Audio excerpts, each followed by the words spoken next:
ꯈ꯭ꯋꯥꯏ ꯃꯌꯥꯝ ꯉꯁꯤꯁꯤ ꯃꯥꯔꯁꯀꯤ ꯇꯥꯡ 10 ꯏꯪ ꯀꯨꯝꯖꯥ 2025 ꯅꯤꯡꯊꯧꯀꯥꯕ ꯅꯨꯃꯤꯠꯅꯤ ꯅꯨꯡꯊꯤꯜꯒꯤ ꯑꯩꯈꯣꯏ ꯅꯨꯃꯤꯠ ꯌꯨꯡꯕ ꯃꯇꯨꯡ ꯄꯨꯡ 12:30 ꯇꯥꯔꯛꯑꯦ ꯑꯩꯈꯣꯏ ꯉꯁꯤꯗꯤ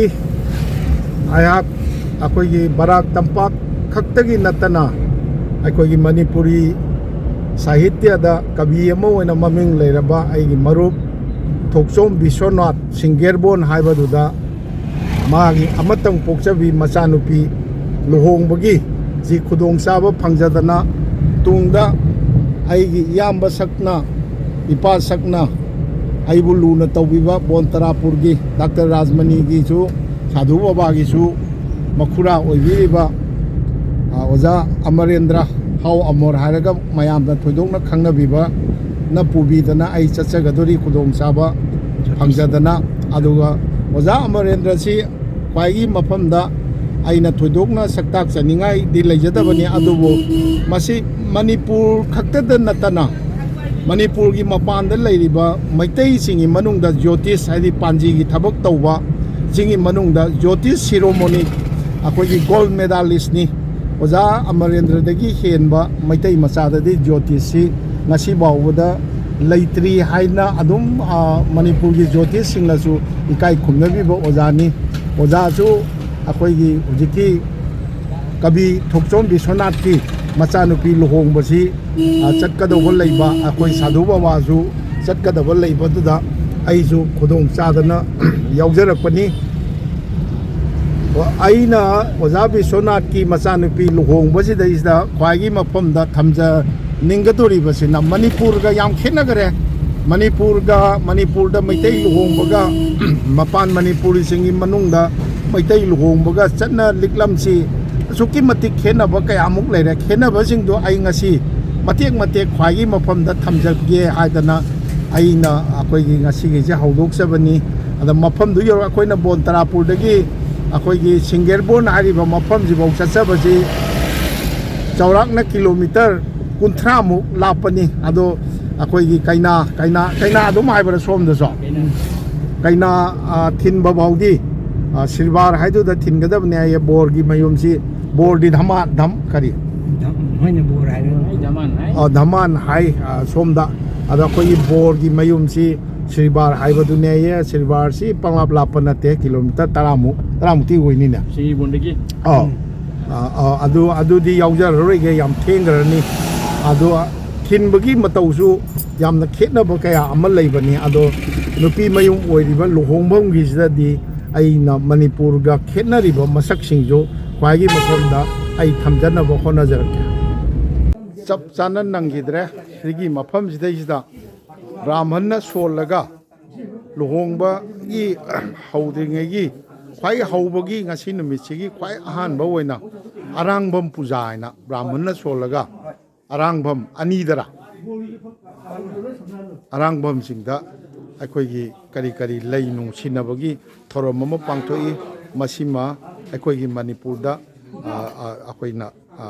ꯇꯧꯅꯗꯕ ꯍꯧꯖꯤꯛꯇꯤ ꯇꯧꯅꯗ꯭ꯔꯕ ꯃꯃꯥꯡꯉꯩ ꯇꯧꯔꯝꯕꯗꯤ ꯑꯩ ꯈꯪꯖꯗꯦ ꯍꯧꯖꯤꯛ ꯇꯧꯅꯗꯕ ꯄꯣꯠꯁꯛ ꯑꯃꯅꯤ ꯑꯔꯥꯡꯕꯝ ꯄꯨꯖꯥ ꯕ꯭ꯔꯥꯍ꯭ꯃꯟꯅ ꯁꯣꯜꯂꯒ ꯑꯔꯥꯡꯕꯝ ꯄꯨꯖꯥ ꯍꯦꯛ ꯂꯣꯏꯈꯤꯕꯒ ꯈꯣꯡꯉꯥꯝꯕꯝ ꯍꯥꯏꯕꯁꯤ ꯑꯩꯈꯣꯏ ꯃꯅꯤꯄꯨꯔꯗ ꯇꯧꯗꯦ ꯑꯩꯈꯣꯏꯒꯤ ꯗꯦꯕ ꯀꯔꯃ ꯁꯥꯔꯙꯅꯆꯤꯡꯕꯗꯁꯨ ꯈꯣꯡꯉꯥꯝꯕꯝ ꯊꯝꯕꯁꯤ ꯑꯩꯈꯣꯏꯒꯤꯗꯤ ꯆꯨꯝꯅꯒꯤ ꯃꯍꯨꯠ ꯁꯤꯟꯕ ꯑꯩꯈꯣꯏꯒꯤ ꯁꯨꯃꯥꯏꯅꯗꯪ ꯃꯐꯝꯗꯪ ꯊꯝꯃꯦꯔꯒ ꯃꯤ ꯐꯝꯅꯗꯦ ꯑꯗꯨꯕꯨ ꯃꯅꯤꯄꯨꯔꯒꯤ ꯃꯄꯥꯟꯗ ꯂꯩꯔꯤꯕꯁꯤꯡꯗꯗꯤ ꯈꯣꯡꯉꯥꯝꯕꯝꯒꯤꯗ ꯑꯣꯖꯥꯅ ꯀꯔꯤ ꯍꯥꯏꯒꯅꯤ ꯑꯣꯖꯥꯅ ꯐꯝꯕꯤꯔꯤꯁꯤ ꯀꯔꯤ ꯑꯣꯏꯒꯅꯤ ꯁꯤꯕ ꯃꯍꯥꯗꯦꯕ ꯐꯝꯕꯗ ꯑꯣꯖꯥ ꯃꯁꯥꯃꯛ ꯍꯧꯖꯤꯛ ꯂꯣꯏꯕꯐꯥꯎ ꯃꯥꯛꯀꯤ ꯁꯦꯕꯥ ꯁꯤꯕ ꯃꯍꯥꯗꯦꯕꯒꯤ ꯑꯩꯈꯣꯏꯒꯤ ꯃꯐꯝꯅꯤ ꯍꯥꯏꯅ ꯂꯧꯅꯩ ꯆꯪꯉꯛꯏꯕ ꯃꯤ ꯈꯨꯗꯤꯡꯃꯛꯁꯤ ꯂꯨꯍꯣꯡꯕꯗ ꯂꯥꯛꯏꯕ ꯃꯤꯑꯣꯏ ꯈꯨꯗꯤꯡꯃꯛꯁꯤ ꯃꯁꯤꯗ ꯈꯣꯏꯔꯝꯃꯦꯔꯒ ꯑꯣꯖꯥꯗꯁꯨ ꯑꯗꯨꯝ ꯈꯣꯏꯔꯝꯕ꯭ꯔꯥ ꯑꯣꯖꯥꯒꯤ ꯉꯁꯤ ꯐꯝꯕꯤꯔꯤꯁꯤ나 ꯑꯣꯖꯥꯒꯤ ꯃꯤꯡ ꯀꯔꯤ ꯀꯧꯕꯤ ꯃꯅꯤ ꯌꯥꯏꯃ ꯁꯤꯡꯒꯦꯔꯕꯣꯟꯃꯛꯀꯤꯔꯥ ꯑꯣꯖꯥ ꯍꯣꯔꯦꯟ ꯂꯣꯏꯗ꯭ꯔꯤ ꯐꯥꯎꯕ ꯑꯗꯨꯝ ꯐꯝꯕꯤꯗꯣꯏꯕ꯭ꯔꯥ ꯃꯤ ꯂꯥꯛꯄ ꯍꯥꯏꯗꯤ ꯂꯣꯏꯐꯥꯎ ꯐꯝꯗꯣꯏꯅꯦꯕ सिनी चंगईब मी खुदिंगमक्सी सैसदा खोंगामबमसिदा अखोई खुरमनबा मसीमा अखोई मणिपुरदा ममांगै सोइदना तौरमगदरा हाइना खल्ली अदो हौजिक्ति कनो तौद्रबा सिनी अदुना हौजिक फावबदा आइना लुहोंगबम यौजरे एरगा उजबसिदैसदा अखोई अरांगबम पूजा हाइदना ब्राह्मणना सोलगा तौरे मधु लोइखरब मतुंगदा मधुमक्ति आइना चंगबगा थुंगबगा लोइसिनबना चप चानादना ए करिनो तौरमिसेना हंजरगा तौगिबनी अदगी अदु हेक लोइहिबगा सिगी अखोई खोंगामबमसि अखोई पूजा तौदना तौरे अदगी शिव महादेव लिंचिनदना लेबिरी हाइबगी नुंगी वाखललोलनी अदुगा मागी सेवागीदमक्ता ओजा अमा सिदैसदा लाइबा मी खुदिंगमक लोइद्रि फावबा मा फंबिगदोनि मसी याम फजना अखोई कनोसिंगसु चंगई नुपीसिंगसु चंगबिरई सिदा सिनी तौरिसे मसिमगा खेनरे अद मतेक मतेक खेनबा मतेक सिंगसे आई मथंग मथंग उच्चगे मीसी चोना तिल्ले सिंगरबोन मुतुम लेकाइनी को मुतुम लेकाइनी ओजा तोपचोम बिश्वनाथ आई मरुप बराक भेली कबी मागी अमतंग पोक्चबी नाइतोम पोक्चबी मचानुपी लोहबनी अदा होजिक बोर्गी मयुमसी अखोई श्रीबादगी लापने अदो कसार लमदम की चटनबी होइना मणिपुर मपान की चटनबी होइना बोरना लुहोंगबम भावदा लाप भावदा कया अहुमलक पोथायबा अहुमलक पोथाये साउथ बोरा कैना अखोई बिना कांदी लोसिलक हाइताना अमा लई मैतै जी अचौबा कॉम्प्लेक्स अमा लई मदैदा पोथानबा सेमौई मफमदुददि आई चचरोइगे अदुगा अमुक फायदा अमुक पोथादोइनेबा मरक्ता अनिरक पोथादोइनेबा पोथारगा लुहोंगबमदा लाक्ट्रिंगी ममांगदा हाइजिंगपोट पुदोइनेबा हाइजिंग खराई पुबगी थौरमजी बोरना अरोइबा पोथाबा मफमदा फमदना पोथादना लैरिङैजिदा हाइजिंगपोट नुपा मयुंगी कांगबु लागा हाइजिंगपोट पुबगी थौरम पांथोकनै अदो मसी अखोई मणिपुरददी तौनदे मणिपुरदा लुहोंबगी अयुक्ता यामना अखोई तंगाई फदना तौबदी आई थेंगनजै अदुगा निनी वालिङै हुमनी वालिङैदा अखोई हाइजिंगपोटसि तौगी अदो असिगिना सुपी मसी आइदी मणिपुरदा हौदोकपदा कानगने खल्ली कई मतम मांगनद्रे पैसाजु याम सेव तौदौ माले अखोईदी हाइजिंगपोट निमित्ता अस्पार्टी नुंदी अदु अदा गायना याम तौखरे अदो छिनी हौजिक लैरिसे अदा अखोईगी नुपा मयुमदगी अहल अहुम लागा अखोई थोरांग लोइरे बोर्ड खोंसालए कनो अखोईगी इसै हौबा यारनी गायना लागा इसै हौबगी चटनबीदु मसिदा लैते सिमा आई मथंग तमजरके नुपा मयुमगी मी संगक्तना अखोई मामदोपकीदा फंबा होगरे अहल लमनसिंग अदे नुपी सिंसु मी सि यामी ngasiगी लुहोंबसे अदो मा फंबा होगरे सिगा लोइनना हाइजिंगपोट ngale चंगाद्रा हा हाइजिंगपोट चंगादे हाइजिंगपोट चंगे बेन गा लोइनना बोर्डी यावबो नते हाइजिंगपोटसि ओकपा हाइदना युंगी कइनोना नुपी मयुंगी इमुंग मनुंगना पोटसि साइ तौरिसे कमाइन तौरे लाई पोट अखोइगिना डाइरेक्ट इमुंगदा पुसिलेबा मोय आदै पोरपदो अदुना इमुंग ताना पुसिलेबा अखोइगिना सिना अखोइगी मामदोकीदा मयादा अखोइगी कइनोना वोए नुपी मयुंगी नुपीसिंगना वोगा बोर्ड लाख नत्री हौजिक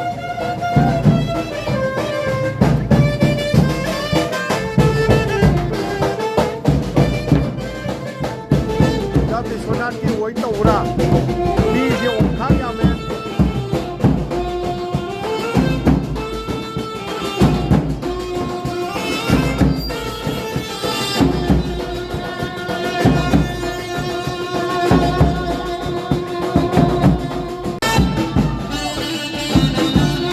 हाइजिंगपोट की पोट सिंह नुपा मचा सिंह पुसिल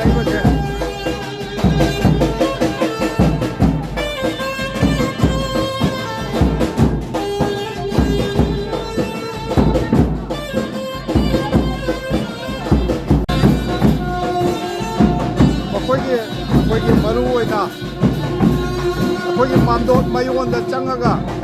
ꯕꯦꯟ ꯄꯥꯔꯇꯤꯅ ꯌꯩꯕꯁꯦ ꯍꯦꯛ ꯇꯧꯏ ꯑꯩꯈꯣꯏ ꯃꯥꯝꯗꯣꯞ ꯃꯌꯥꯏꯗ ꯃꯥꯝꯗꯣꯞ ꯃꯌꯣꯟꯗ ꯆꯪꯉꯒ ꯃꯟꯗꯂꯤꯒꯤ ꯃꯁꯩꯗ ꯆꯪꯉꯒ ꯕꯦꯟ ꯄꯥꯔꯇꯤꯅ ꯌꯩꯕꯁꯤꯃ ꯑꯗꯨꯝ ꯆꯠꯅꯕꯤ ꯑꯣꯏꯅ ꯇꯧꯏ ꯃꯁꯤꯃꯁꯨ ꯃꯅꯤꯄꯨꯔꯗ ꯇꯧꯗꯦ ꯑꯩꯈꯣꯏ ꯕꯦꯟ ꯄꯥꯔꯇꯤꯅ ꯆꯪꯉꯒ ꯌꯩꯕꯁꯦ ꯃꯁꯤ ꯆꯠꯅꯗꯦ ꯁꯤ ꯃꯥꯝꯗꯣꯞ ꯃꯌꯥꯏꯗꯅꯤ ꯍꯩꯖꯤꯡꯄꯣꯠ ꯆꯪꯉꯛꯄꯒꯤ ꯃꯥꯝꯗꯣꯞ ꯃꯌꯥꯏꯗ ꯇꯧꯔꯒ ꯕꯦꯟꯁꯤ ꯇꯧꯔꯒ ꯄꯩꯁꯥꯒꯁꯨ ꯑꯗꯨꯝ ꯊꯥꯅꯩ ꯃꯥꯝꯗꯣꯞꯀꯤꯁꯤꯗ ꯄꯩꯔꯤꯕꯁꯤ ꯀꯩꯅꯣꯒꯤꯔꯣ ꯍꯩꯖꯤꯡꯄꯣꯠꯀꯤꯔꯣ ꯍꯩꯖꯤꯡꯄꯣꯠꯇ ꯌꯦꯟꯗꯣꯏꯅꯦꯕ ꯑꯣꯖꯥ ꯁꯤ ꯃꯥꯝꯗꯣꯞ ꯃꯌꯥꯏꯗ ꯍꯩꯖꯤꯡꯄꯣꯠꯀꯤ ꯄꯣꯔꯛꯄꯁꯤꯡꯗꯣ ꯂꯣꯏꯅꯃꯛ ꯄꯩꯔꯒ ꯑꯊꯨꯝ ꯑꯍꯥꯎ ꯃꯌꯥꯝꯁꯤ ꯀꯩꯅꯣ ꯇꯧꯗꯣꯔꯤꯕꯅꯤ ꯍꯩꯖꯤꯡꯄꯣꯠꯀꯤ ꯁꯣꯟꯕ ꯈꯣꯠꯄ ꯇꯧꯗꯣꯏ ꯅꯠꯇ꯭ꯔꯣ ꯕꯥꯃꯣꯟꯅꯒ ꯁꯣꯟꯗꯣꯏ ꯅꯠꯇ꯭ꯔꯣ ꯑꯩꯈꯣꯏ ꯁꯥꯟꯇꯤꯀꯨꯃꯥꯔ ꯁꯥꯏ ꯍꯣꯏ ꯃꯌꯥꯝ ꯂꯣꯏ ꯂꯩꯔꯦ ꯑꯣꯖꯥꯁꯤꯡ ꯈꯪꯅ ꯆꯥꯟꯅꯖꯕꯅꯤ ꯑꯗ ꯑꯩꯅ ꯂꯧꯖꯅꯕ ꯍꯣꯠꯅꯖꯩꯁꯤꯅ ꯃꯅꯤꯄꯨꯔꯒ ꯈꯦꯠꯅꯕ ꯃꯇꯦꯛꯇꯨꯅꯤ ꯁꯣꯟꯕꯁꯤ ꯑꯩꯈꯣꯏꯅ ꯈꯪꯖꯔꯛꯄ ꯃꯇꯝꯗ ꯀꯩꯅꯥꯒꯤ ꯃꯄꯥꯒ ꯕꯣꯔꯒꯤ ꯃꯄꯥꯒ ꯐꯝꯃꯤꯟꯅꯔꯒ ꯁꯣꯟꯕꯒꯤ ꯊꯧꯔꯝ ꯑꯃ ꯌꯥꯎꯕꯅꯤ ꯑꯗꯨꯒ ꯐꯝꯃꯤꯕ ꯃꯑꯣꯡꯁꯤ ꯁꯣꯝꯗ ꯅꯣꯡꯆꯨꯞꯂꯣꯝꯗ ꯅꯨꯄꯤꯈꯩ ꯐꯝꯃꯦ ꯑꯗꯨꯒ ꯁꯤꯗ ꯐꯝꯃꯤꯁꯦ ꯑꯩꯒꯥ ꯑꯣꯏꯗꯣꯏꯔꯥ ꯁꯤꯗ ꯐꯝꯃꯤꯁꯦ ꯑꯣꯖꯥ ꯑꯩꯒꯥ ꯑꯣꯏꯗꯣꯏꯔꯥ ꯀꯔꯤ ꯑꯣꯏꯗꯣꯏꯅꯣ ꯍꯥ ꯀꯤꯔꯇꯣꯟ ꯃꯄꯨ ꯁꯤꯅ ꯀꯤꯔꯇꯣꯟ ꯃꯄꯨ ꯑꯗ ꯑꯁꯣꯝꯗ ꯐꯝꯃꯤꯁꯤꯗꯤ ꯑꯣ ꯃꯣꯏꯕꯨꯡ ꯀꯩꯅꯣꯒꯤ ꯀꯁꯥꯔꯒꯤ ꯂꯨꯍꯣꯡꯕꯗ ꯃꯣꯏꯕꯨꯡ ꯈꯣꯡꯕ ꯁꯣꯏꯗꯅ ꯌꯥꯎꯏ ꯑꯣꯖꯥ ꯍꯔꯦ ꯀ꯭ꯔꯤꯁꯅ ꯃꯣꯏꯕꯨꯡ ꯈꯣꯡꯕ ꯑꯃ ꯌꯥꯎꯏ ꯑꯗꯨꯒ ꯑꯁꯣꯝꯒꯤ ꯑꯋꯥꯡ ꯃꯥꯏꯀꯩꯗ ꯅꯨꯄꯤ ꯃꯥꯝꯗꯣꯞꯀꯤ ꯃꯌꯣꯟꯁꯤꯗ ꯅꯨꯄꯤ ꯑꯍꯨꯝ ꯃꯔꯤ ꯑꯩꯈꯣꯏꯒꯤ ꯍꯦꯟꯗꯣꯛꯑꯒ ꯐꯝꯃꯤ ꯃꯁꯤꯅ ꯑꯩꯈꯣꯏꯒꯤ ꯕꯥꯃꯣꯟ ꯊꯧꯔꯥꯅꯤ ꯑꯗꯒꯤ ꯁꯤꯖꯁꯤꯡ ꯑꯩꯈꯣꯏꯒꯤ ꯁꯅꯥꯏꯕꯦꯝꯁꯤꯡ ꯐꯝꯕ ꯑꯗꯨꯃꯥꯏꯅ ꯇꯧꯋꯤ ꯑꯗꯨꯒ ꯀꯔꯤꯒꯨꯝꯕ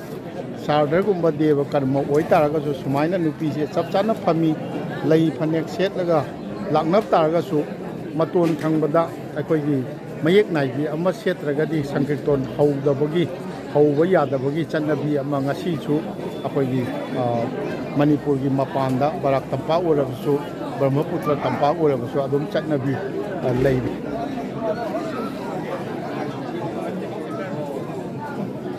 ꯃꯔꯨꯞ ꯃꯄꯥꯡꯁꯤꯡꯗꯤ ꯂꯣꯏꯅꯃꯛ ꯁꯨꯔꯦ ꯉꯁꯤ ꯑꯩꯈꯣꯏ ꯁꯥꯟꯇꯤꯀꯨꯃꯥꯔ ꯁꯥꯍꯦꯕꯁꯨ ꯌꯥꯎꯕꯤꯔꯤ ꯂꯣꯏꯅꯃꯛ ꯃꯊꯪ ꯑꯣꯖꯥꯁꯤꯡ ꯀꯔꯤꯁꯤꯡ ꯑꯗꯨꯝ ꯃꯇꯝ ꯀꯨꯏꯅꯗꯒꯤ ꯄꯨꯟꯖꯔꯛꯑꯕ ꯉꯥꯛꯇꯅꯤ ꯁ꯭ꯋꯥꯏꯒꯤ ꯀꯩꯅꯣꯁꯤꯗꯤ ꯑꯗ ꯍꯣꯏ ꯑꯣꯖꯥ ꯕꯤꯔꯦꯟꯁꯨ ꯂꯦꯡꯕꯤꯔꯛꯑꯃꯤ ꯑꯩ ꯁ꯭ꯋꯥꯏꯗ ꯄꯔꯃꯅꯦꯟ PRC ꯑꯩꯗꯣ ꯄꯔꯃꯅꯦꯟ ꯀꯩꯅꯣꯅꯦ ꯗꯕꯜꯅꯤ ꯑꯩ ꯂꯧꯖꯔꯤꯁꯤꯗꯤ ꯑꯗꯣ ꯁꯨꯃꯥꯏꯅ ꯇꯧꯋꯤ ꯑꯍꯜ ꯂꯃꯟꯁꯤꯡ ꯐꯝꯃꯤꯁꯦ ꯑꯣꯖꯥ ꯑꯁꯤ ꯑꯁꯣꯝꯒꯤꯁꯤ ꯈ꯭ꯋꯥꯏ ꯑꯍꯟꯅ ꯍꯧꯔꯤꯕ꯭ꯔꯥ ꯅꯠꯇ꯭ꯔꯒ ꯃꯌꯥꯏꯗ ꯑꯣ ꯑꯠꯆꯥ ꯃꯔꯤ ꯑꯍꯨꯝ ꯑꯣ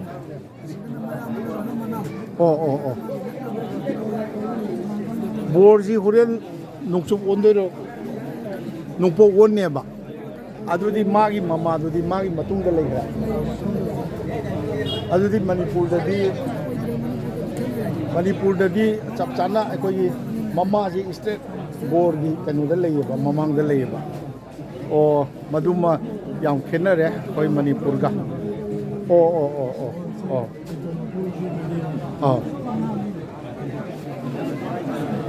ꯁꯤꯅꯤ ꯍꯣꯔꯦꯟ ꯈꯦꯠꯅꯕꯁꯤꯡꯗꯣ ꯅꯠꯇꯦꯅꯦ ꯑꯩꯈꯣꯏꯒꯤ ꯑꯣꯖꯥ ꯆꯥꯟꯅꯤ ꯑꯩꯈꯣꯏꯒꯤ ꯃꯅꯤꯄꯨꯔꯤ ꯀꯜꯆꯔꯒꯤ ꯈꯪꯕꯤꯔꯤꯕ ꯄ꯭ꯔꯣꯐꯦꯁꯔ ꯆꯥꯟ ꯃꯌꯥꯝꯅꯁꯨ ꯈꯪꯕꯤꯔꯝꯒꯅꯤ ꯑꯩꯈꯣꯏꯒꯤ ꯍꯩꯖꯤꯡꯄꯣꯠꯁꯤꯗꯁꯨ ꯕ꯭ꯔꯥꯍ꯭ꯃꯟꯅ ꯃꯦꯗꯤꯌꯦꯇꯔ ꯑꯣꯏꯅ ꯅꯪ ꯅꯆꯥꯅꯨꯄꯥꯒ ꯅꯪ ꯅꯆꯥꯅꯨꯄꯤꯁꯤꯒ ꯑꯗꯨ ꯀꯥꯏꯅ ꯍꯥꯏꯅꯕꯒ ꯂꯩꯕ꯭ꯔꯥꯕ ꯆꯠꯅꯕꯤ ꯂꯩꯕ꯭ꯔꯥ ꯗꯤꯀ꯭ꯂꯦꯔꯦꯁꯟ ꯑꯃ ꯄꯤꯅꯤ ꯃꯣꯏ ꯑꯅꯤꯁꯦ ꯕꯣꯔꯒꯤ ꯃꯄꯥꯒ ꯃꯧꯒꯤ ꯃꯄꯥꯒ ꯑꯅꯤꯁꯦ ꯕ꯭ꯔꯥꯍ꯭ꯃꯣꯟꯅ ꯄꯨꯊꯣꯛꯑꯒ ꯍꯟꯒꯅꯦꯕ ꯆꯦꯜꯂꯤꯕ ꯑꯊꯨꯝ ꯑꯍꯥꯎ ꯃꯌꯥꯝꯁꯦ ꯀꯔꯤ ꯃꯔꯝꯒꯤꯅꯣ ꯃꯁꯤꯗ ꯑꯍꯜ ꯂꯃꯟꯁꯤꯡꯁꯦ ꯆꯥꯕ ꯉꯝꯗꯗꯅ ꯂꯩꯔꯦ ꯔꯤꯖꯟꯁꯦ ꯈꯪꯗ꯭ꯔꯦꯅ ꯍꯥꯟꯅ ꯌꯦꯜꯂꯀꯥꯟꯗꯔ ꯅꯠꯇ꯭ꯔꯒ ꯍꯥꯟꯅ ꯖꯦꯜꯂꯒ ꯌꯦꯟꯊꯣꯛꯑꯀꯥꯟꯗ ꯑꯝꯇ ꯍꯧꯖꯤꯛ ꯆꯥꯕ ꯌꯥꯔꯣꯏ ꯂꯣꯏꯅ ꯈꯨꯠꯇ ꯄꯥꯏ ꯂꯩꯅꯤ ꯅꯠꯇ꯭ꯔ ꯃꯥꯡꯗ ꯊꯝꯃꯅꯤ ꯑꯗꯨꯗꯒꯤ ꯕ꯭ꯔꯥꯍ꯭ꯃꯣꯟꯁꯤꯅ ꯍꯪꯒꯅꯦꯕ ꯁꯨꯃꯥꯏꯅ ꯖꯦꯜꯁꯦ ꯀꯔꯤ ꯃꯇꯥꯡꯒꯤꯅꯣ ꯑꯗꯨꯗ ꯀꯩꯅꯣꯒꯤ ꯃꯧꯒꯤ ꯃꯄꯥꯁꯤꯅ ꯍꯥꯏꯔꯅꯦꯕ ꯑꯩꯅ ꯑꯍꯜ ꯂꯃꯟ ꯂꯥꯏꯅꯤꯡꯁꯤꯡ ꯃꯌꯥꯝ ꯇꯧꯗꯅ ꯍꯩ ꯂꯩ ꯈꯔꯗꯪ ꯀꯠꯆꯔꯤꯕꯁꯦ ꯑꯩꯒꯤ ꯏꯆꯥ ꯅꯨꯄꯤꯁꯦ ꯑꯗꯨꯒꯨꯝꯕ ꯖꯨꯅꯥꯠ ꯁꯥꯔꯦꯡꯒꯤ ꯑꯗꯨꯒꯨꯝꯕ ꯃꯆꯥ ꯅꯨꯄꯥꯁꯤꯗ ꯑꯩꯒꯤ ꯃꯥꯏꯀꯗꯥꯟ ꯇꯧꯈ꯭ꯔꯕꯅꯤ ꯑꯗꯨꯅ ꯃꯌꯥꯝꯒꯤ ꯑꯁꯤꯔꯕꯥꯗꯇꯣ ꯄꯤꯕꯤꯔꯅꯕ ꯃꯌꯥꯝꯒꯤ ꯇꯧꯖꯕꯅꯤ ꯑꯗꯨꯅ ꯁꯣꯏꯗ ꯈꯜꯂꯤꯕ ꯑꯊꯨꯝ ꯑꯍꯥꯎꯁꯤꯡꯁꯦ ꯃꯁꯤ ꯏꯁꯣꯔꯒꯤ ꯄ꯭ꯔꯁꯥꯗꯒꯤ ꯐꯪꯕꯤꯅꯕ ꯀꯧꯖꯕꯅꯤ ꯍꯥꯏꯅ ꯃꯥꯅ ꯍꯥꯏꯅꯦꯕ ꯑꯗꯨꯗ ꯕ꯭ꯔꯥꯍ꯭ꯃꯣꯟꯁꯤꯅ ꯑꯃꯨꯛꯀ ꯕꯣꯔꯒꯤ ꯃꯄꯥꯁꯤꯗ ꯍꯪꯒꯅꯦꯕ ꯃꯧꯒꯤ ꯃꯄꯥꯁꯤꯅ ꯍꯥꯏꯔꯤꯁꯤꯕꯨ ꯆꯨꯝꯃꯕ꯭ꯔꯥ ꯕꯣꯔꯒꯤ ꯃꯄꯥꯅ ꯈꯨꯝꯕꯅ ꯍꯣꯏ ꯆꯨꯝꯃꯦ ꯏꯃꯧ ꯑꯣꯏꯒꯗꯧꯔꯤꯕꯗꯤ ꯑꯩ ꯍꯧꯖꯤꯛ ꯐꯥꯎꯗꯤ ꯐꯪꯖꯗ꯭ꯔꯤ ꯋꯥꯍꯩ ꯉꯥꯛꯇꯗꯤ ꯑꯌꯥꯕꯗꯨ ꯄꯤꯕꯤꯔꯦ ꯑꯩꯅ ꯍꯥꯏꯅꯦꯕ ꯑꯗꯨꯒ ꯕ꯭ꯔꯥꯍ꯭ꯃꯣꯟꯁꯤꯅ ꯂꯥꯎꯊꯣꯛꯀꯅꯦꯕ ꯉꯁꯤꯒꯤ ꯇꯧꯔꯤꯕ ꯊꯧꯔꯝ ꯄꯔꯦꯡꯁꯦ ꯍꯥꯏꯔꯤꯕ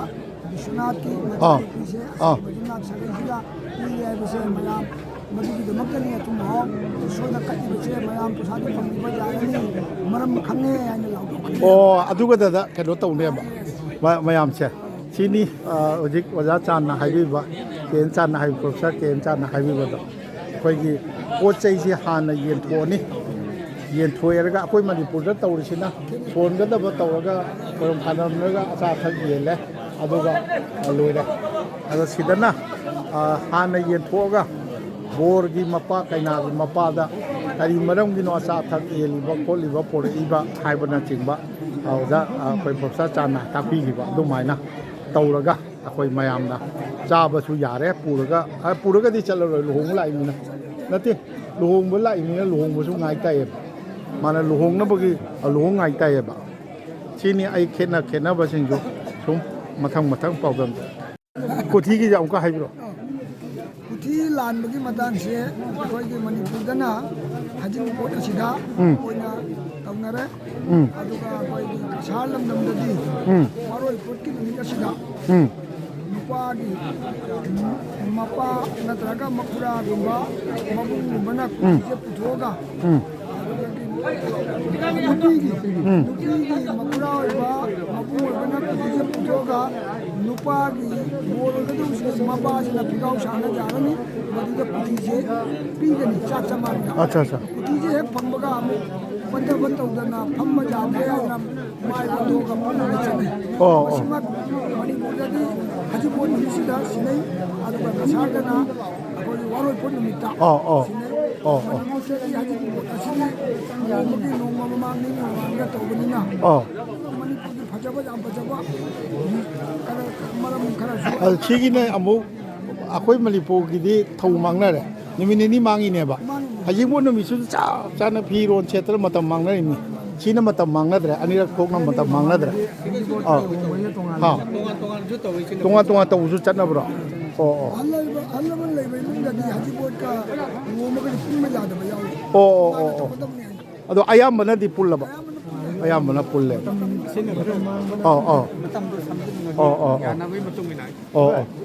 ꯁꯤꯅꯤ ꯍꯧꯖꯤꯛ ꯁꯤ ꯑꯊꯨꯝ ꯑꯍꯥꯎ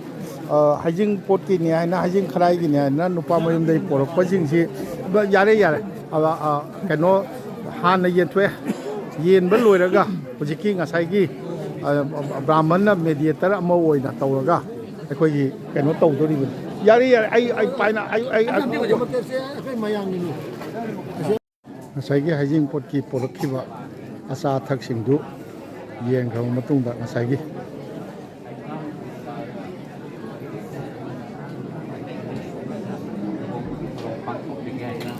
ꯁꯨꯃꯥꯏꯅ ꯃꯌꯥꯝꯁꯤ ꯕꯥꯔꯇꯣꯟ ꯇꯧꯔꯒ ꯀꯧꯖꯕꯅꯤ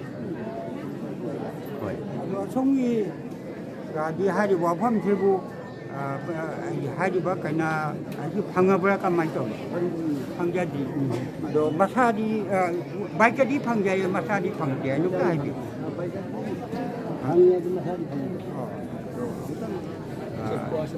ꯀꯩꯊꯧꯔꯒ ꯀ꯭ꯋꯥꯁꯦ ꯄꯥꯏꯅ ꯑꯃꯨꯛꯇ ꯎꯟꯍꯟꯕꯤꯌꯨ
ꯃꯣꯏꯕꯨꯡ ꯈꯣꯡꯕꯁꯤꯃ ꯑꯩꯈꯣꯏꯒꯤꯗꯒꯤ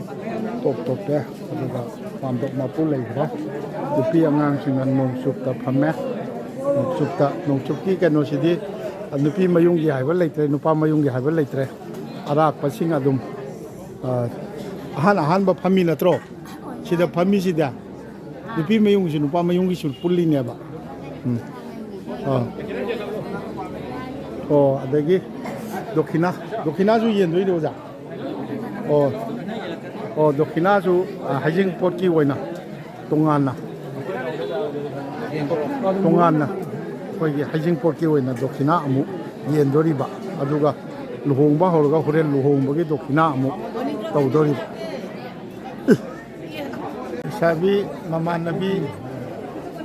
ꯃꯃꯥꯟꯅꯕꯤꯁꯤꯡ ꯀꯔꯤꯁꯤꯡ ꯃꯣꯏꯒꯤꯁꯨ ꯄꯣꯠ ꯄꯣꯔꯛꯄ꯭ꯔꯣ ꯍꯣꯔꯦꯟ ꯅꯨꯄꯥ ꯃꯌꯨꯝꯗꯒꯤ ꯄꯣꯔꯛꯑꯝꯒꯅꯦꯕ ꯄꯤꯗꯣꯔꯤꯅꯦꯕ ꯃꯁꯤꯁꯨ ꯌꯥꯝ ꯆꯥꯎꯅ ꯄꯤꯅꯕꯒꯁꯨ ꯌꯥꯎ ꯃꯥꯜꯂꯦ ꯅꯨꯄꯤ ꯃꯆꯥ ꯃꯃꯥꯟꯅꯕꯤꯁꯤꯡꯁꯤ ꯃꯥꯝꯗꯣꯞꯀꯤ ꯃꯇꯥꯏ ꯃꯣꯏ ꯐꯝꯐꯝ ꯂꯩꯔꯝꯒꯅꯤ ꯃꯁꯤꯗ ꯐꯝꯒꯅꯤ ꯑꯗꯨꯒ ꯐꯝꯃꯦ ꯍꯥꯏꯔꯒ ꯕꯣꯔꯒꯤ ꯃꯌꯨꯝꯗꯒꯤ ꯃꯣꯏ ꯃꯥꯏ ꯀꯦꯄꯥꯁꯤꯇꯤꯒꯤ ꯃꯇꯨꯡ ꯏꯟꯅ ꯍꯥꯏꯇꯥꯔꯦꯅꯦ ꯌꯥꯝ ꯆꯥꯎꯅꯒ ꯍꯝꯅꯕꯁꯨ ꯌꯥꯎꯋꯦ ꯑꯩꯈꯣꯏ ꯒꯤꯐ ꯑꯣꯏꯅ ꯒꯤꯐ ꯄꯦꯀꯦꯠ ꯑꯃꯃꯝ ꯊꯨꯡꯒꯗꯣꯔꯤꯕꯅꯤ ꯍꯧꯖꯤꯛ ꯍꯩꯖꯤꯡꯄꯣꯠꯀꯤ ꯀꯩꯅꯣ ꯗꯣꯈꯤꯅꯥ ꯀꯟꯅ ꯌꯦꯜꯂꯤ ꯑꯩꯈꯣꯏ ꯁ꯭ꯋꯥꯏꯁꯨ ꯊꯨꯡꯉꯛꯀꯅꯦꯅ ꯈꯜꯂꯤ ꯂꯣꯏ ꯊꯨꯡꯗꯣꯔꯤꯕꯅꯤꯅ ꯗꯣꯈꯤꯅꯥ ꯌꯦꯜꯂꯤ ꯃꯤꯁꯤ ꯌꯥꯝꯈ꯭ꯔꯦ ꯑꯩꯈꯣꯏ ꯃꯩꯇꯩꯒꯤ ꯆꯠꯅꯕꯤ ꯁꯤꯗꯩꯁꯤꯗ ꯑꯁꯨꯛꯀꯤ ꯃꯇꯤꯛ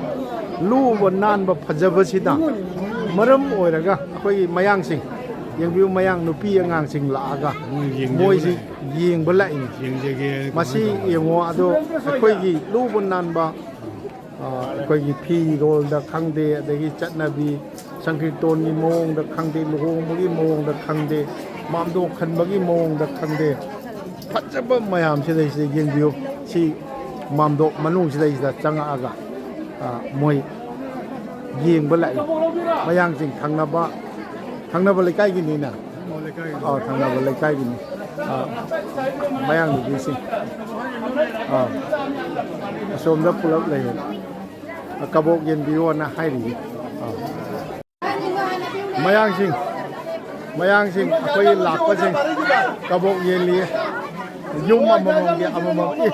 ꯃꯣꯏꯗꯤ ꯂꯥꯛꯅꯕꯒꯁꯨꯇꯧꯕꯒꯤ ꯃꯑꯣꯡꯅꯤ ꯃꯈꯨꯠ ꯃꯌꯥꯝꯁꯦ ꯏꯃꯥꯏ ꯄꯦꯝꯃ ꯁꯤꯅꯤ ꯇꯧꯔꯤꯁꯦ ꯃꯌꯥꯡꯁꯤꯡ ꯂꯨꯍꯣꯡꯕꯒꯤ ꯃꯥꯝꯗꯣꯞꯅ ꯁꯤꯗ ꯂꯩꯔꯦ ꯁꯤꯗ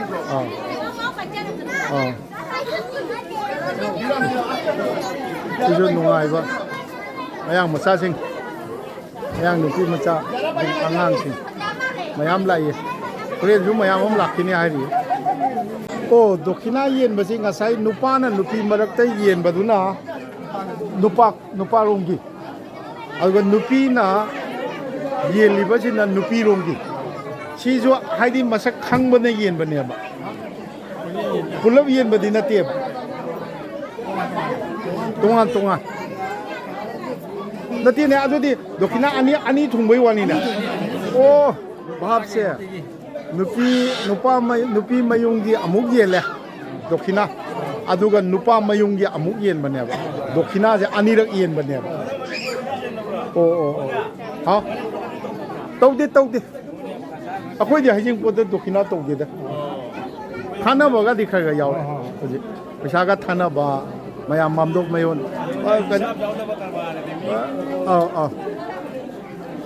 ओ सी दक्षिणा अनीर सी परेंगी दक्षिणा अब अमता थुंगद्रीना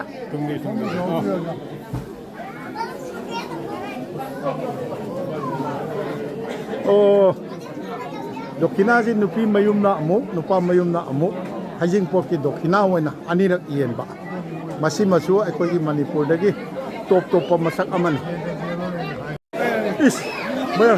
इस अस कि कबो उनरी में इमाय पे इस इमाय पे सिने तौरसे मैतैगा अतोप जातिगा खेनबा हाइबस तौरसे इमाय पे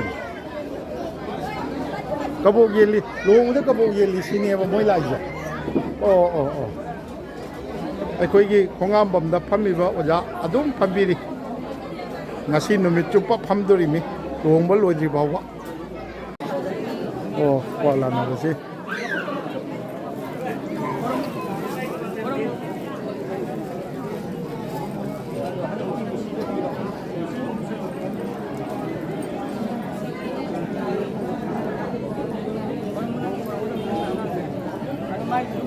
kana no thole je nubi da sigana kaina du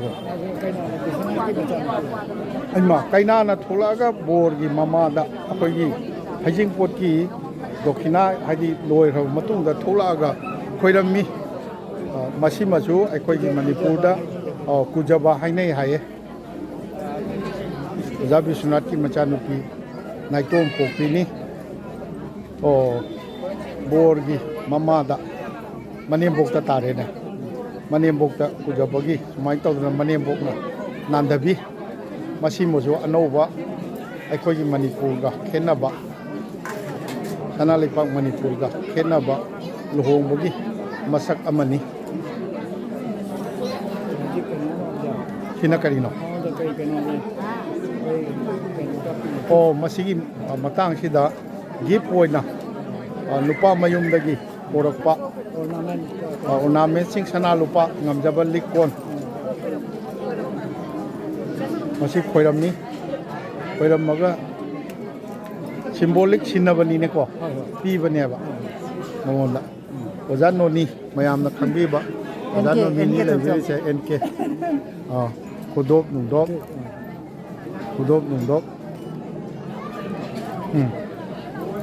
खोइरमनी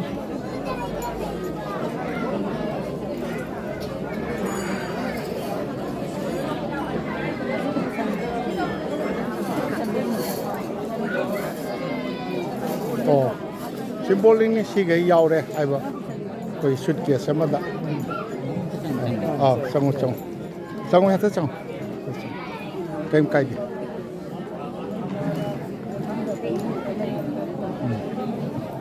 मसिमा अखोई टॉप टॉपे अवांग थंबा मामदोक की तंखाई मामदोक मयोंग की तंखाई मदी अखोई थरानी सिंग सीजा सिंगना फंबा अदुमाइना तौरे अदुगा संकीर्तन की पुंग पूजबा तौरगा कईना चंगे मागी गिफ्ट ओइना फिरकपदु पुसिनगरे अदुगा मंडली पूजा हौरे मंडली पूजा सिजु अखोई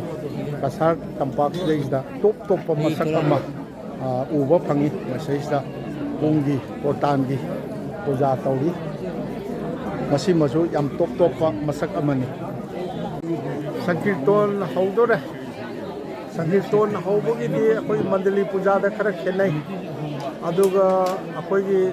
मराक तंपाक लमदमगी अखोई अंगौबा लई परेंग अमा भी सोइदना यावरे मसी अमदा ओरसो मसी अखोई मणिपुरदा तौनदे तौनबसु यावरम बय अदो तौनदे लई परेंगसी कोटानदा अदई पुंगदा कोटानदा हाना हापी अदुगा मसा मसाना सीजन दे अदुगा मसी लुहोंबगी संकीर्तन हौरिबनी लुहोंबदा मोइबुंगी तंगाई फदना मसी मदी यावरे मसी मणिपुरदा अखोई मोइबुंग यावबसी मदी मणिपुरगा याम खेनबा मसक अमनी अखोई सिना लुहोंबोंगी थोंगालदनी कैना मयुंगी थोंगालदनी ꯊꯣꯡꯒꯥꯜꯁꯤꯗ ꯕꯣꯔ ꯂꯥꯛꯄꯗꯨ ꯗ꯭ꯌꯨꯇꯤ ꯑꯣꯛꯄ ꯀꯣ ꯗ꯭ꯌꯨꯇꯤ ꯑꯣꯛꯄꯒꯤ ꯁꯤꯗꯩꯁꯤꯗ ꯂꯐꯨꯒ ꯆꯨꯒ ꯌꯨꯡꯕꯁꯤꯃ ꯍꯣꯔꯦꯟ ꯀꯩꯅꯥ ꯊꯤꯟꯕꯗꯁꯨ ꯅꯨꯄꯤ ꯊꯤꯟꯕꯗꯁꯨ ꯑꯩꯈꯣꯏ ꯕꯣꯔꯒꯤ ꯊꯣꯡꯒꯥꯜꯗꯁꯨ ꯁꯤ ꯆꯞ ꯃꯥꯟꯅꯕꯁꯤꯃ ꯃꯁꯤꯁꯨ ꯃꯅꯤꯄꯨꯔꯒ ꯈꯦꯠꯅꯕ ꯃꯁꯛꯅꯤ ꯑꯣꯖꯥ ꯑꯣꯖꯥ ꯑꯗꯨꯅꯤ ꯉꯁꯥꯏꯒꯤ ꯈꯣꯡꯉꯥꯝꯕꯝꯗ ꯐꯝꯕꯤꯔꯤꯕ ꯑꯣꯖꯥꯁꯦ ꯑꯗꯨꯝ ꯐꯝꯗꯣꯔꯤꯕꯅꯤ ꯍꯣꯔꯦꯟ ꯂꯣꯏꯗ꯭ꯔꯤ ꯐꯥꯎꯕ ꯑꯗꯣ ꯕꯣꯔ ꯂꯥꯛꯀꯗꯣꯔꯦ ꯕꯣꯔ ꯂꯥꯛꯑꯒ ꯕꯣꯔꯒꯤ ꯃꯁꯦꯟ ꯊꯣꯛꯄ ꯂꯨꯍꯣꯡꯉꯤꯕꯤ ꯀꯩꯅꯥ ꯏꯕꯦꯝꯃꯁꯤꯒꯤ ꯃꯕꯨꯡ ꯃꯧꯄ꯭ꯋꯥ ꯊꯣꯛꯄ ꯑꯃꯅ ꯃꯈꯣꯡ ꯍꯥꯝꯕꯤꯕꯒꯤ ꯆꯠꯅꯕꯤ ꯑꯃ ꯍꯧꯖꯤꯛ ꯐꯥꯎꯕ ꯂꯩꯔꯤ ꯃꯗꯨ ꯄꯥꯡꯊꯣꯛꯅꯕꯒꯤꯗꯃꯛꯇ ꯁꯤꯗꯩꯁꯤꯗ ꯏꯁꯤꯡꯒ ꯕꯥꯜꯇꯤꯟ ꯑꯃꯗ ꯏꯁꯤꯡ ꯈꯨꯖꯥꯏ ꯑꯗꯒꯤ ꯑꯩꯈꯣꯏꯒꯤ ꯈꯨꯗꯩ ꯃꯆꯥ ꯑꯃ ꯊꯝꯗꯅ ꯂꯩꯔꯤ ꯍꯧꯖꯤꯛ ꯑꯩꯗꯤ ꯑꯩꯈꯣꯏꯒꯤ ꯗ꯭ꯌꯨꯇꯤ ꯑꯣꯛꯄꯒꯤ ꯈꯤꯇꯪ ꯅꯨꯡꯉꯥꯏꯅꯕ ꯍꯥꯏꯅ ꯑꯩꯈꯣꯏ ꯀꯩꯅꯣ ꯃꯅꯨꯡꯗ ꯂꯩꯖꯔꯦ ꯑꯗꯣ ꯍꯧꯖꯤꯛ ꯕꯣꯔ ꯕꯥꯇꯣꯟ ꯇꯧꯕ ꯆꯠꯂꯨꯕ ꯅꯨꯄꯥ ꯃꯆꯥꯗꯨ ꯅꯪ ꯅꯃꯤꯡ ꯀꯔꯤ ꯀꯧꯋꯦ? ꯊꯋꯥꯟ ꯊꯥꯕ ꯊꯣꯛꯆꯣꯝ. ꯅꯪ ꯑꯣꯖꯥ ꯕꯤꯁ꯭ꯋꯥꯅꯥꯊꯀ ꯀꯔꯤ ꯊꯣꯡꯅꯩ? ꯑꯩꯒꯤ ꯄꯟꯊꯧ. ꯄꯟꯊꯧ ꯏꯄꯟꯊꯧꯅꯦꯕ. ꯀꯩ ꯅꯪ ꯕꯣꯔ ꯕꯥꯇꯣꯟ ꯇꯧꯕ ꯆꯠꯂꯨꯕ ꯄꯩꯁꯥ ꯀꯌꯥ ꯄꯤꯔꯛꯄ? 700. 700. ꯑꯠꯆꯥ. ꯀꯃꯥꯏ ꯅꯪꯅ ꯖꯁ ꯆꯠꯂꯒ ꯈꯣꯏꯔꯝꯃꯦ ꯀ꯭ꯋꯥ ꯄꯤꯔꯦ. ꯂꯣꯏꯔꯕ ꯑꯗꯨꯅ? ꯂꯩ ꯆꯟꯗꯣꯟ ꯇꯧꯔꯒ. ꯂꯩ ꯆꯟꯗꯣꯟ ꯇꯧꯔꯒ. ꯑꯠꯆꯥ ꯑꯃ ꯅꯪꯕꯨ ꯄꯨꯔ ꯆꯠꯈꯤꯕꯗꯣ ꯑꯗꯨꯗꯗꯤ ꯗꯣꯈꯤꯅꯥ ꯇꯧꯗ꯭ꯔꯥ? ꯄꯨꯟꯅ ꯇꯧꯔꯦ. ꯄꯨꯟꯅ? ꯑꯗꯨꯗꯤ ꯃꯉꯣꯟꯗꯗꯤ ꯀꯌꯥ ꯈꯥꯏꯔꯕ? 200. 200 ꯅꯪꯅ 500 ꯈꯛꯇꯪ ꯐꯪꯕ. Very good. ꯐꯔꯦ ꯐꯔꯦ. ꯏꯅꯥꯎ ꯅꯟꯗ ꯕꯥꯕꯨ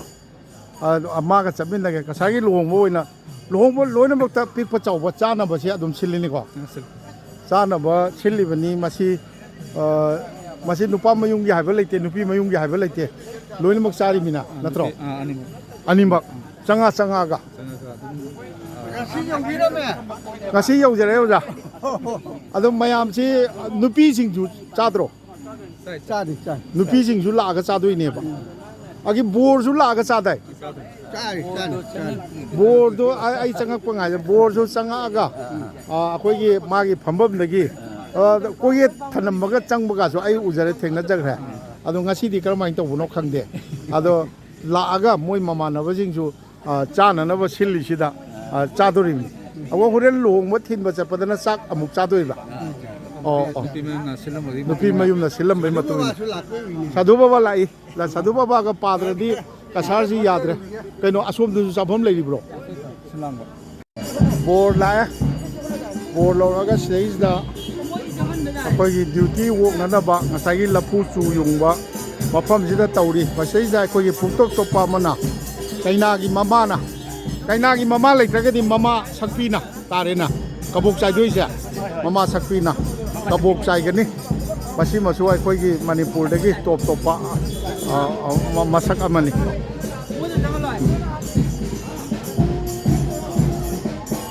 ꯅꯨꯄꯥꯅ ꯃꯃꯥꯡ ꯊꯥꯔꯒ ꯄꯣꯔꯛꯏ. ꯅꯨꯄꯥ ꯑꯃꯅ ꯃꯃꯥꯡ ꯊꯥꯔꯒ ꯄꯣꯔꯛꯏ. ꯁꯣꯝꯗꯗꯤ ꯖꯇ꯭ꯔꯥ ꯄꯨꯕꯤ ꯍꯥꯏꯕ ꯂꯩꯇꯦ. ꯂꯥꯏꯄꯣꯠ ꯄꯨꯕꯤ ꯍꯥꯏꯔꯒ ꯈꯪꯅꯩ. ꯁꯨꯃꯥꯏꯅ ꯇꯧꯗꯅ ꯄꯣꯔꯛꯑꯦ. ꯖꯇ꯭ꯔꯥ ꯄꯨꯕꯤ ꯍꯥꯏꯁꯦ ꯆꯪꯈꯔꯦ.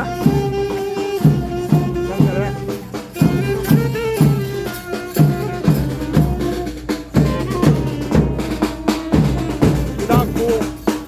ꯕꯣꯔꯒꯤ ꯃꯃꯥꯡꯗ ꯊꯝꯅꯅꯕ ꯕꯣꯔꯒꯤ ꯃꯃꯥꯟꯅꯕꯁꯤꯡꯅ ꯍꯤꯗꯥꯛꯄꯨꯅꯆꯤꯡꯕ ꯄꯣꯔꯛꯏ.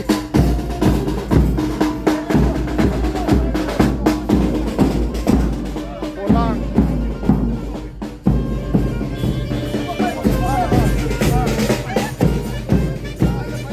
ꯀꯕꯣꯛ ꯆꯥꯏꯒꯗꯧꯒꯤ ꯔꯦꯗꯤ ꯇꯧꯔꯤ. ꯀꯩꯅꯥꯒꯤ ꯃꯃꯥꯅ ꯑꯩꯈꯣꯏꯒꯤ ꯀꯕꯣꯛ ꯆꯥꯏꯗꯧꯒꯤ ꯉꯥꯏꯗꯅ ꯂꯩꯔꯤ. ꯃꯌꯥꯏ ꯊꯪꯕꯤꯁꯦ ꯕꯣꯔꯗꯤ ꯊꯛꯆꯤꯜꯂꯛꯇꯦ. ꯑꯗꯨꯒ ꯗ꯭ꯌꯨꯇꯤ ꯑꯣꯛꯅꯕꯒꯤ ꯃꯩꯔꯥꯗꯤ ꯆꯨꯈꯠꯇꯅ ꯂꯩꯔꯦ. ꯕꯣꯔꯗꯤ ꯆꯪꯉꯛꯇꯔꯤ. ꯕꯣꯔ ꯆꯪꯉꯝꯗꯥꯏꯒꯤ ꯕꯣꯝꯕꯨꯂꯥ ꯀꯥꯞꯄꯤ. ꯑꯉꯛꯄ ꯃꯑꯣꯡꯗ ꯕꯣꯝꯕꯨꯂꯥ ꯀꯥꯞꯄꯤ. ꯆꯪꯉꯣꯅꯦ, ꯃꯩ ꯃꯨꯠꯈꯤꯗꯣꯔꯦꯅꯦ ꯅꯣꯏꯕꯣ.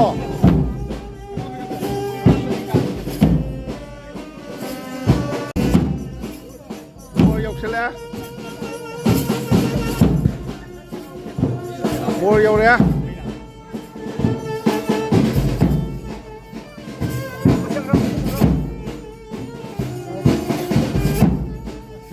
ꯂꯥꯛꯄ ꯍꯣꯡꯉꯒ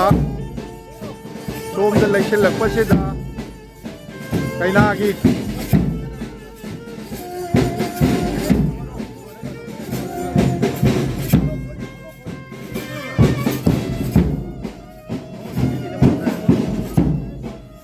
sida khungum loctohale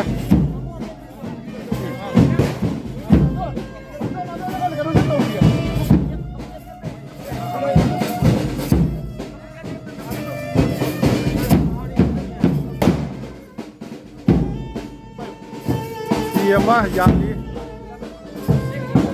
Lupa Mayungi Raja Manua Lupa Mayungi Lakon like Sabi Singh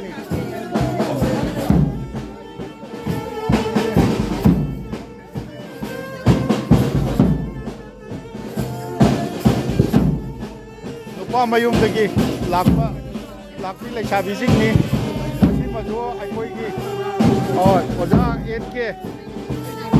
Foto Nami Oja 8K Ki Singapore Ki Oja 8K Ai ka matam kuina lagi loina jara Majo Foto Nami Sabi Singh na Lupa Mayung Dagi Borga loina na Lakpagi Chanabi Jo Aikoi Manipur da Taude Da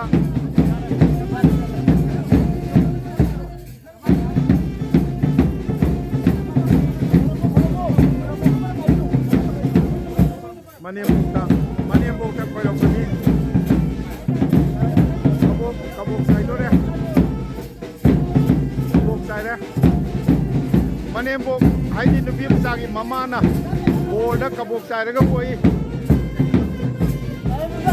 aigalo satin na tawi masima akoi tungan ba chanabi gi masak amani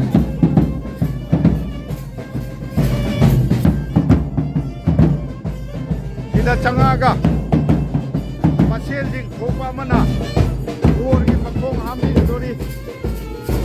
Ila Ajin Kidora Masida Makong Hami Dori Uri Angang Lupa Masa Mana Angang Lupa Masa Masel Lupa Mana Ai Baru Kabi Bisonat, Pokrom Bisonat ke di Mata nupa yaw kita bania do magi manau tinggi Masa nupa soy dan oy gani Ay bakale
Borga loina na lakpi nupi macha sing ji serju nupi mayungi maikai dagi ngamjaba gift pi bra ibema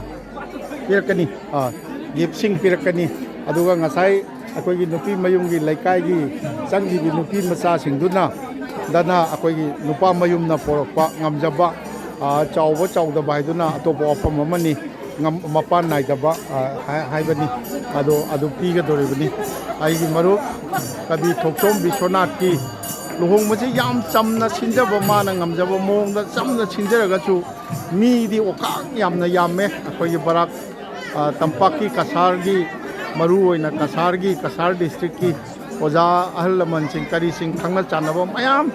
ꯄꯤꯛ ꯊꯟꯅ ꯂꯥꯛꯄꯤꯔꯝꯃꯤ ꯑꯗꯣ ꯍꯩꯖꯤꯡꯄꯣꯠ ꯂꯣꯏꯔꯕ ꯃꯇꯨꯡꯗ ꯃꯈꯣꯏ ꯁꯣꯝꯗꯁꯨ ꯀꯁꯥꯔꯒꯤ ꯃꯅꯤꯄꯨꯔꯒꯤ ꯅꯣꯡꯃꯗ ꯅꯨꯃꯤꯠ ꯊꯥ ꯐꯕ ꯃꯇꯝꯗ ꯅꯣꯡꯃꯒꯤ ꯑꯩꯈꯣꯏ ꯕꯥꯇꯣꯟ 4ꯅꯤ 5ꯅꯤ 6ꯅꯤ 9ꯅꯤꯅ ꯇꯧꯅꯕꯒꯤ ꯃꯑꯣꯡꯗ ꯑꯌꯥꯝꯕ ꯑꯩꯈꯣꯏꯒꯤ ꯑꯃꯁꯨ ꯂꯩ ꯍꯥꯏꯗꯅ ꯆꯠꯅꯈꯤꯕ ꯀꯌꯥꯅꯤ ꯑꯗꯣ ꯍꯧꯖꯤꯛ ꯐꯥꯎꯕ ꯐꯝꯐꯝꯁꯤ ꯌꯥꯝ ꯋꯥꯅ ꯊꯣꯛꯄ ꯃꯑꯣꯡꯗ ꯐꯝꯅꯔꯤ ꯍꯣꯔꯦꯟ ꯕꯣꯔꯒ ꯊꯣꯛꯂꯛꯑꯒ ꯑꯃꯨꯛ ꯕꯣꯔꯒꯤ ꯐꯝꯐꯝꯗꯣ ꯑꯃꯨꯛ ꯎꯠꯆꯒꯦ ꯈꯦꯠꯅꯕ ꯈꯔ ꯑꯩ ꯍꯥꯏꯖꯒꯦ ꯁꯣꯝꯗ ꯕꯣꯔ ꯂꯥꯛꯑꯀꯥꯟꯗ ꯕꯣꯔꯒꯤ ꯐꯝꯐꯝꯅꯤ ꯍꯥꯏꯗꯅ ꯑꯩꯈꯣꯏꯒꯤ ꯁꯦꯝꯅꯕꯗꯨꯒꯤ ꯆꯠꯅꯕꯤꯁꯤ ꯊꯣꯏꯅ ꯂꯩꯇꯦ ꯂꯥꯛꯑꯒ ꯕꯣꯔꯒꯤ ꯃꯁꯥꯅ ꯃꯃꯥꯟꯅꯕꯁꯤꯡꯅ ꯁꯨꯠꯀꯦꯁ ꯑꯁꯤꯗ ꯍꯥꯞꯄꯒ ꯄꯨꯖꯔꯛꯄ ꯀꯥꯔꯄꯦꯠꯅꯤ ꯑꯗꯨꯒ ꯕꯣꯔꯒꯤ ꯃꯃꯥꯟꯅꯕꯁꯤꯡ ꯁꯤꯒꯤ ꯁꯦꯟꯒꯥꯁꯦ ꯆꯟꯗꯣꯜ ꯂꯨꯄꯨꯒ ꯊꯝꯕꯁꯨ ꯑꯩ ꯊꯦꯡꯅꯖꯈ꯭ꯔꯦ ꯑꯗꯨꯒ ꯀꯁꯥꯔꯒꯤ ꯂꯝꯗꯝꯗ ꯕꯔꯥꯛ ꯇꯝꯄꯥꯛꯀꯤ ꯂꯝꯗꯝꯗ ꯂꯨꯍꯣꯡꯕꯒ ꯃꯅꯤꯄꯨꯔꯗ ꯂꯨꯍꯣꯡꯕꯒ ꯈꯦꯠꯅꯕ ꯃꯁꯛꯁꯤꯡꯁꯦ ꯑꯩꯍꯥꯛꯅ ꯈꯪꯖꯔꯛꯄ ꯀꯌా ꯑꯃꯗꯤ ꯑꯩꯈꯣꯏꯒꯤ ꯈꯕꯔꯗ ꯀꯔꯤꯗ ꯑꯩꯒꯤ ꯁꯅꯥꯇꯣꯡꯗ ꯏꯖꯗꯅ ꯂꯥꯛꯄꯅꯤ ꯑꯗꯨꯅ ꯉꯁꯤꯅ ꯈ꯭ꯋꯥꯏꯒꯤ ꯃꯐꯝꯗ ꯃꯤꯅ ꯁꯪꯁꯪ ꯎꯕ ꯄꯥꯎꯗꯝꯗꯨ ꯃꯇꯦꯛ ꯃꯇꯦꯛ ꯈꯦꯠꯅꯕ ꯃꯑꯣꯡꯁꯤꯡꯗꯨ ꯊꯝꯖꯕꯅꯤ ꯁꯤꯗ ꯊꯥꯔꯤꯕ ꯀꯥꯔꯄꯦꯠꯁꯤ ꯕꯣꯔꯒꯤ ꯃꯃꯥꯟꯅꯕ ꯃꯔꯨꯞ ꯃꯄꯥꯡꯁꯤꯡꯅ ꯄꯣꯔꯛꯄ ꯀꯥꯔꯄꯦꯠꯅꯤ ꯃꯁꯥꯅ ꯄꯨꯖꯔꯛꯄꯅꯤ ꯍꯥꯟꯅ ꯊꯥꯔꯒ ꯊꯝꯕ ꯀꯩꯅꯣ ꯅꯠꯇꯦ ꯇꯨꯡꯗ ꯐꯝꯃꯤꯕꯁꯤꯡꯁꯤ ꯂꯩꯁꯥꯕꯤꯁꯤꯡꯁꯤꯅ ꯑꯩꯈꯣꯏꯒꯤ ꯕꯣꯔꯒ ꯂꯣꯏꯅꯅ ꯂꯥꯛꯄ ꯁꯤꯜꯚꯥꯔ ꯕꯣꯔꯒꯤ ꯃꯌꯨꯝ ꯁꯤꯜꯚꯥꯔꯗꯒꯤ ꯂꯣꯏꯅꯔꯛꯄ ꯂꯩꯁꯥꯕꯤꯁꯤꯡꯗꯨꯅꯤ ꯃꯈꯣꯏꯗꯅ ꯑꯃꯨꯛ ꯅꯨꯄꯤ ꯃꯌꯨꯝꯅ ꯑꯉꯝꯕ ꯒꯤꯐ ꯄꯦꯀꯦꯠꯁꯤꯡ ꯄꯤꯒꯗꯧꯔꯤꯕꯅꯤ ꯃꯁꯤꯅꯤ ꯑꯗꯨꯒ ꯃꯣꯏꯁꯨ ꯑꯃꯨꯛ ꯕꯣꯔꯁꯤꯁꯨ ꯑꯩꯈꯣꯏꯒꯤ ꯉꯁꯥꯏꯒꯤ ꯆꯥꯐꯝ ꯂꯩꯍꯧꯕꯗꯨꯗ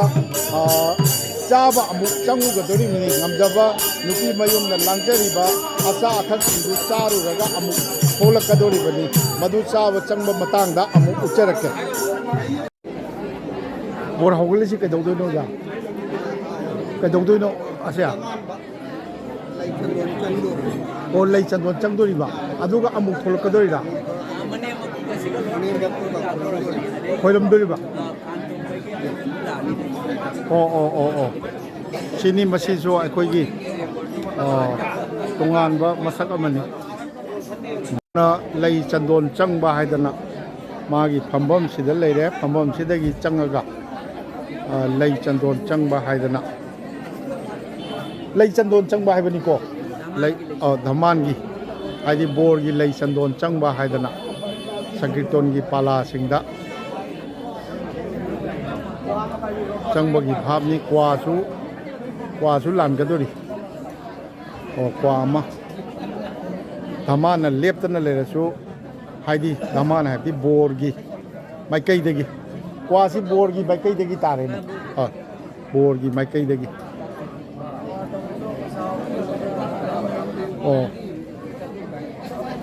ꯀ꯭ꯋꯥ ꯇꯧꯕꯗ ꯄꯩꯁꯥ ꯍꯥꯞꯄꯒꯤ ꯍꯧꯗꯣꯛ ꯇꯥꯔꯒꯗꯤ ꯍꯦꯛꯇ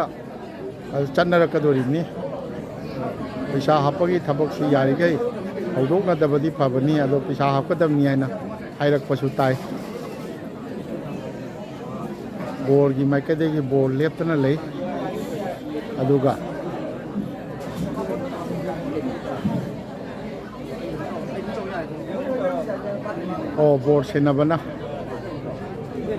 ꯕꯣꯔ ꯁꯦꯟꯅꯕ ꯅꯠꯇ꯭ꯔꯣ ꯑꯣꯖꯥꯁꯦ ꯃꯥꯅ ꯕꯣꯔ ꯁꯦꯟꯅꯕꯅ ꯕꯣꯔꯒꯤ ꯃꯥꯏꯀꯩꯗꯒꯤ ꯄꯩꯁꯥ ꯀꯜꯂꯤ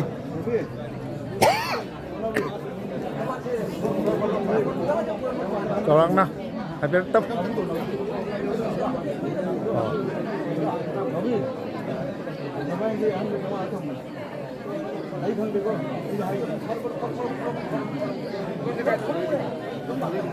ꯍꯥꯏꯐꯦꯠꯇꯪ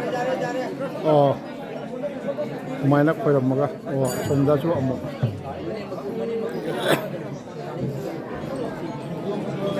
ꯑꯣ ꯃꯀꯨꯕꯣꯛꯇꯁꯨ ꯁꯤꯗꯒꯤ ꯕꯣꯔꯒꯤ ꯙꯃꯥꯟꯒꯤ ꯂꯣꯏ ꯆꯟꯗꯣꯟꯁꯤ ꯂꯣꯏꯔꯒ ꯃꯀꯨꯕꯣꯛꯇꯁꯨ ꯇꯧꯏ ꯃꯀꯨꯕꯣꯛ ꯑꯣꯏꯔꯤꯕ ꯗꯁꯨ ꯂꯩ ꯆꯟꯗꯣꯟ ꯇꯧꯔꯒ ꯃꯥ ꯈꯣꯏꯔꯝꯒꯗꯣꯔꯤ ꯃꯁꯤꯁꯨ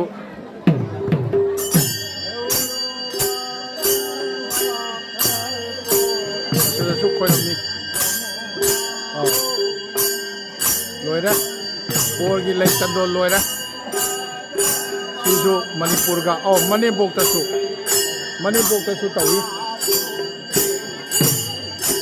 मणिपुर उदरे सोम खोरदोरीसीना मणिपुरनी असी लोरगा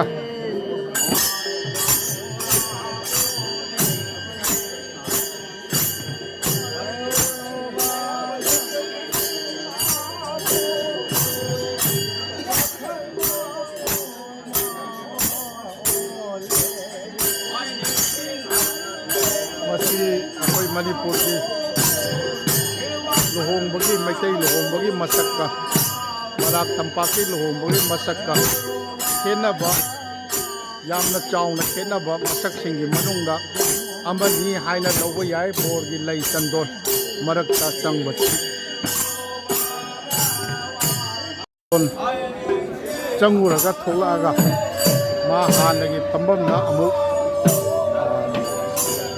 फमे अदुगा माना चाब चंगनी है चंगनबनी अदु अमु उचक सिदा फममबा बोरसी अखोइगी कोगेगासी थनमे हारगा चाबम लोमदा चंगरे चाबम लोमदा अखोइगी नुपी मयुमना मागी ngमजबा थाक्ता ओनदबा चाना थनबदो मागी ममानबसिंगा लोइनना चारगा थोलकदोइदो बोर मयूंगी लाख नुपी चाब हौरी बोर से कदाई फंगरे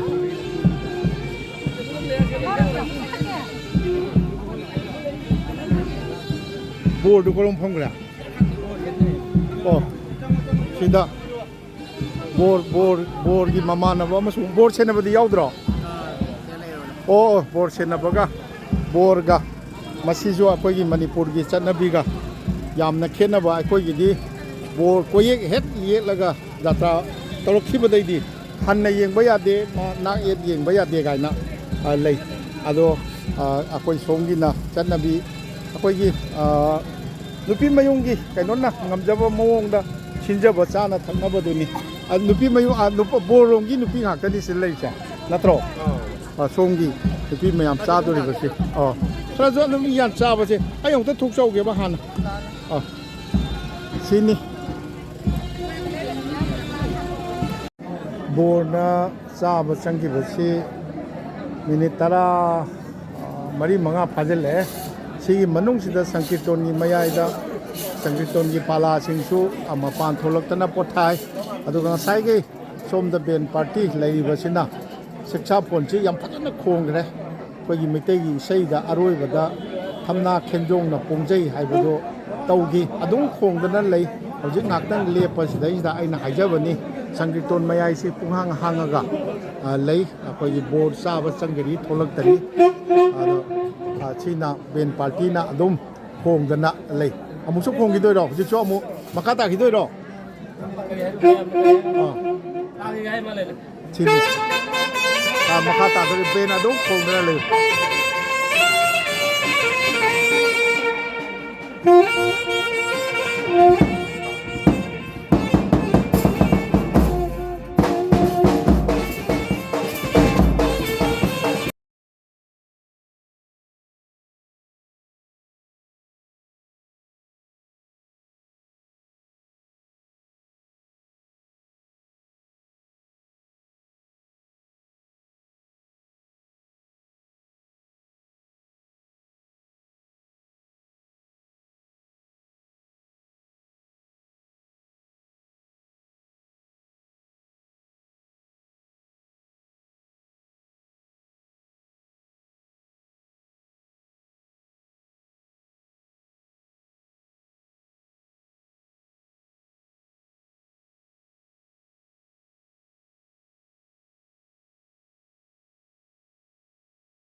ꯆꯥꯐꯝꯗꯒꯤ ꯕꯣꯔ ꯊꯣꯛꯂꯛꯈ꯭ꯔꯦ ꯃꯥ ꯀꯣꯒꯦꯟ ꯑꯃꯨꯛ ꯍꯨꯛꯆꯤꯟꯈꯔꯦ ꯑꯗꯨꯒ ꯉꯥꯏꯍꯥꯛ ꯂꯩꯔꯗꯤ ꯕꯣꯔ ꯊꯣꯛꯀꯗꯕꯒꯤ ꯊꯧꯔꯥꯡ ꯇꯧꯔꯛꯄ ꯃꯥꯜꯂꯦ ꯕꯣꯔ ꯊꯣꯛꯀꯗꯣꯔꯦ ꯕꯣꯔꯒꯤ ꯃꯄꯤ ꯃꯔꯣꯟꯁꯦ ꯁꯣꯝꯗꯗꯤ ꯊꯣꯏꯗꯣꯛꯄ ꯕꯣꯔ ꯁꯦꯟꯅꯕ ꯍꯥꯏꯕꯒꯤ ꯊꯣꯏꯗꯣꯛꯄ ꯑꯈꯟꯅꯕ ꯂꯩꯕꯒꯤ ꯃꯑꯣꯡ ꯃꯥꯟꯗꯦ ꯇꯧꯔꯤ ꯍꯧꯖꯤꯛ ꯕꯣꯔ ꯊꯣꯛꯅꯕ ꯁꯦꯝ ꯁꯥꯕ ꯂꯣꯏꯔꯦ ꯕꯣꯔꯅ ꯊꯣꯛꯂꯛꯑꯒ ꯈ꯭ꯋꯥꯏꯗꯒꯤ ꯍꯥꯟꯅ ꯈꯣꯏꯔꯝꯕꯁꯤ ꯃꯥꯒꯤ ꯃꯌꯨꯝꯒꯤ ꯃꯄꯥꯗ ꯍꯥꯟꯅ ꯈꯣꯏꯔꯝꯃꯤ ꯑꯗꯨꯒ ꯃꯃꯥꯗ ꯑꯃꯨꯛ ꯈꯣꯏꯔꯝꯃꯤ ꯃꯄꯥꯗ ꯍꯥꯟꯅ ꯈꯣꯏꯔꯝꯃꯦ ꯃꯃꯥꯗ ꯈꯣꯏꯔꯝꯃꯦ ꯑꯗ ꯉꯁꯤꯒꯤꯗꯤ ꯃꯥꯝꯗꯣꯞꯇ ꯆꯪꯉꯒ ꯈꯣꯏꯔꯝꯕꯒꯤꯗꯤ ꯉꯁꯥꯏ ꯑꯩꯈꯣꯏꯒꯤ ꯕꯣꯔꯒꯤ ꯙꯃꯥꯏ ꯂꯩ ꯆꯟꯗꯣꯟ ꯍꯥꯏꯗꯨꯅ ꯁꯪꯅꯈꯤꯕ ꯃꯥꯜꯂꯦ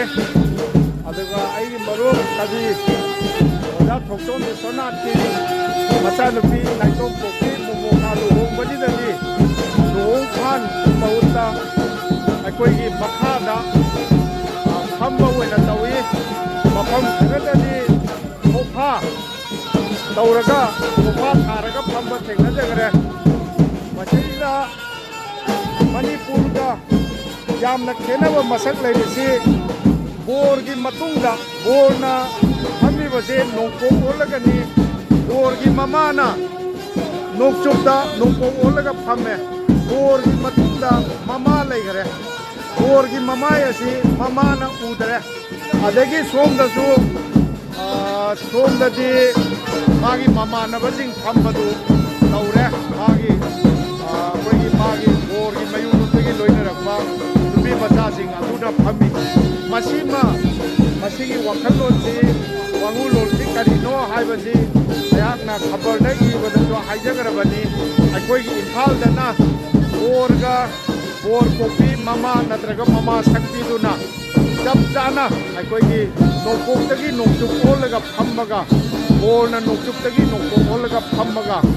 ꯑꯩꯈꯣꯏꯒꯤ ꯑꯅꯤ ꯃꯤꯠꯀ ꯆꯥꯟꯅꯕ ꯌꯥꯕꯒꯤ ꯃꯑꯣꯡꯗ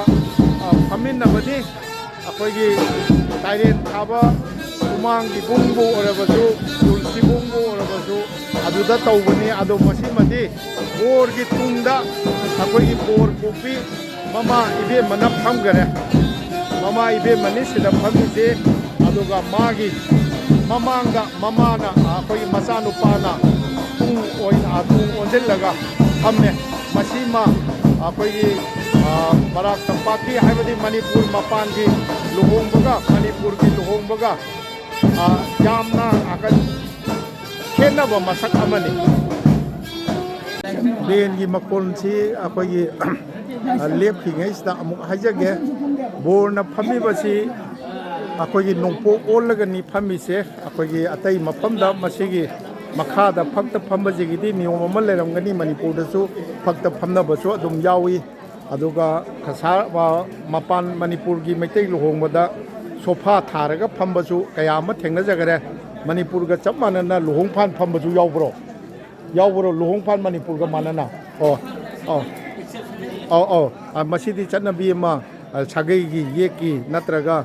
ꯂꯝꯗꯝꯁꯤꯒꯤ ꯑꯣꯏꯕ ꯂꯩꯔꯝꯒꯅꯤ ꯑꯗ ꯃꯅꯤꯄꯨꯔꯒ ꯈꯦꯠꯅꯔꯤꯕꯁꯤ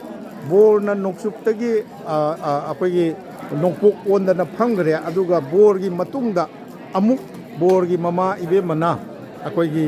ꯅꯣꯡꯆꯨꯞꯇ ꯐꯝꯃꯦ ꯍꯥꯏꯗꯤ ꯕꯣꯔꯒꯤ ꯃꯇꯨꯡꯗ ꯃꯁꯤꯃ ꯃꯅꯤꯄꯨꯔꯒ ꯇꯁꯦꯡꯅ ꯑꯩꯈꯣꯏꯒꯤ ꯇꯥꯏꯌꯣꯟꯅꯔꯦ ꯃꯅꯤꯄꯨꯔꯗꯅ ꯕꯣꯔꯅ ꯑꯁꯨꯃꯥꯏꯅ ꯅꯣꯡꯆꯨꯞꯇꯒꯤ ꯅꯣꯡꯄꯣꯛ ꯑꯣꯜꯂ ꯐꯝꯃꯦ ꯑꯗꯨꯒ ꯕꯣꯔꯒꯤ ꯃꯃꯥꯅ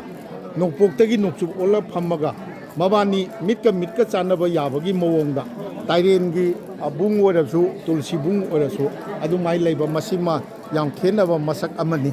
ꯑꯩꯈꯣꯏ ꯁꯥꯟꯇꯤꯀꯨꯃꯥꯔ ꯁꯥꯍꯦꯕꯁꯨ ACS ꯑꯣꯐꯤꯁꯥꯔꯅꯤ ꯍꯥꯏꯖꯕꯒꯤ ꯋꯥꯅꯤ ꯔꯤꯇꯥꯌꯔ ꯇꯧꯔꯦ ꯍꯥꯏꯖꯕꯒꯤ ꯋꯥꯅꯤ ꯃꯅꯤꯄꯨꯔꯒꯤ ꯀꯜꯆꯔꯒꯤꯗꯗꯤ ꯌꯥꯝ ꯈꯪꯕꯤꯕꯅꯤ ꯑꯩꯈꯣꯏ ꯉꯥꯃꯨ ꯊꯥꯕꯁꯤ ꯇꯧꯕꯤꯕ꯭ꯔꯣ ꯍꯥꯟꯅ ꯇꯧꯅꯔꯝꯃꯤ ꯍꯧꯖꯤꯛꯇꯤ ꯍꯧꯖꯤꯛ ꯀꯌꯥ ꯎꯗꯦ ꯍꯧꯖꯤꯛꯀꯤ ꯁꯦꯟ ꯃꯌꯦꯡꯅ ꯊꯥꯕ ꯑꯣꯏꯅ ꯇꯧꯏ ꯄꯨꯈ꯭ꯔꯤꯗ ꯇꯧꯔꯤꯔꯣ ꯅꯠꯇ꯭ꯔꯒ ꯄꯨꯈ꯭ꯔꯤꯗ ꯍꯥꯟꯅ ꯑꯣ ꯍꯟꯗꯛ ꯆꯍꯤ ꯈꯔꯁꯦ ꯉꯥꯃꯨ ꯊꯥꯕꯁꯦ ꯀꯌꯥ ꯇꯥꯗꯦ ꯑꯣ ꯁꯅꯥꯒꯤ ꯃꯍꯨꯠ ꯌꯥꯏꯅ ꯁꯤꯟꯕꯒꯨꯝꯕꯅꯤ ꯑꯣ ꯍꯥꯏꯗꯤ ꯆꯍꯤ 10ꯃꯨꯛꯀꯤ ꯃꯃꯥꯡꯗ ꯌꯥꯝ ꯎꯔꯝꯃꯤ ꯑꯣ ꯍꯟꯗꯛ ꯆꯍꯤ ꯈꯔꯁꯦ ꯏꯇꯥ ꯇꯥꯗꯦ ꯃꯁꯤꯒꯤ ꯃꯔꯝꯁꯤ ꯀꯔꯤ ꯑꯣꯏꯕ ꯌꯥꯏ ꯑꯣꯖꯥ ꯉꯥꯃꯨ ꯊꯥꯕꯗꯣ ꯊꯥꯕꯗꯣ ꯈꯨꯗꯛꯇ ꯁꯤꯔꯒꯗꯤ ꯑꯣ ꯅꯨꯡꯉꯥꯏꯇꯦ ꯑꯩꯈꯣꯏꯅ ꯑꯗꯨꯃꯥꯏꯅ ꯍꯥꯏꯅꯕ ꯇꯥꯏ ꯁꯤꯕ ꯈꯣꯠꯄ ꯌꯥꯎꯔꯒꯗꯤ ꯑꯀꯟꯕ ꯉꯝꯃꯨ ꯑꯍꯤꯡꯕ ꯐꯪꯗꯗꯅ ꯇꯧꯔꯛꯏꯕꯅꯤ ꯍꯣꯏ ꯃꯁꯤꯁꯨ ꯐꯦꯛꯇꯔ ꯑꯃꯅꯤꯅꯦ ꯁꯥꯒ ꯁꯥꯕꯅꯤꯅ ꯉꯥꯁꯤꯡꯒꯁꯤ ꯄꯥꯝꯗꯕ ꯍꯣꯏ ꯁꯤꯔꯒꯗꯤ ꯅꯨꯡꯉꯥꯏꯇꯕ ꯑꯣ ꯍꯧꯖꯤꯛ ꯑꯩꯈꯣꯏꯒꯤ ꯀꯩꯅꯥꯒꯤ ꯃꯄꯥꯅ ꯕ꯭ꯔꯥꯍꯃꯟ ꯇꯧꯔꯒ ꯁꯣꯟꯕ ꯂꯣꯏꯈꯔꯦ ꯉꯁꯥꯏꯒꯤ ꯄꯣꯊꯥꯔꯨꯕ ꯁꯪꯀꯤꯔꯇꯣꯟꯒꯤ ꯄꯥꯂꯥꯁꯤꯡ ꯁꯛꯄ ꯍꯧꯔꯦ ꯑꯗꯨ ꯁꯪꯀꯤꯔꯇꯣꯟꯒꯤ ꯄꯥꯂꯥꯁꯤꯡꯁꯤ ꯐꯛꯇ ꯑꯗꯨꯝ ꯐꯪꯉꯤ ꯐꯛꯇ ꯐꯝꯃꯤꯁꯤꯕꯨ ꯄꯥꯂꯥꯁꯤꯡꯅ ꯐꯛꯇ ꯐꯝꯃꯤꯁꯤ ꯑꯩꯈꯣꯏꯒꯤ ꯏꯁꯄꯦꯁꯀꯤ ꯐꯦꯛꯇꯔꯅꯔ ꯅꯠꯇ꯭ꯔꯒ ꯑꯗꯨꯝ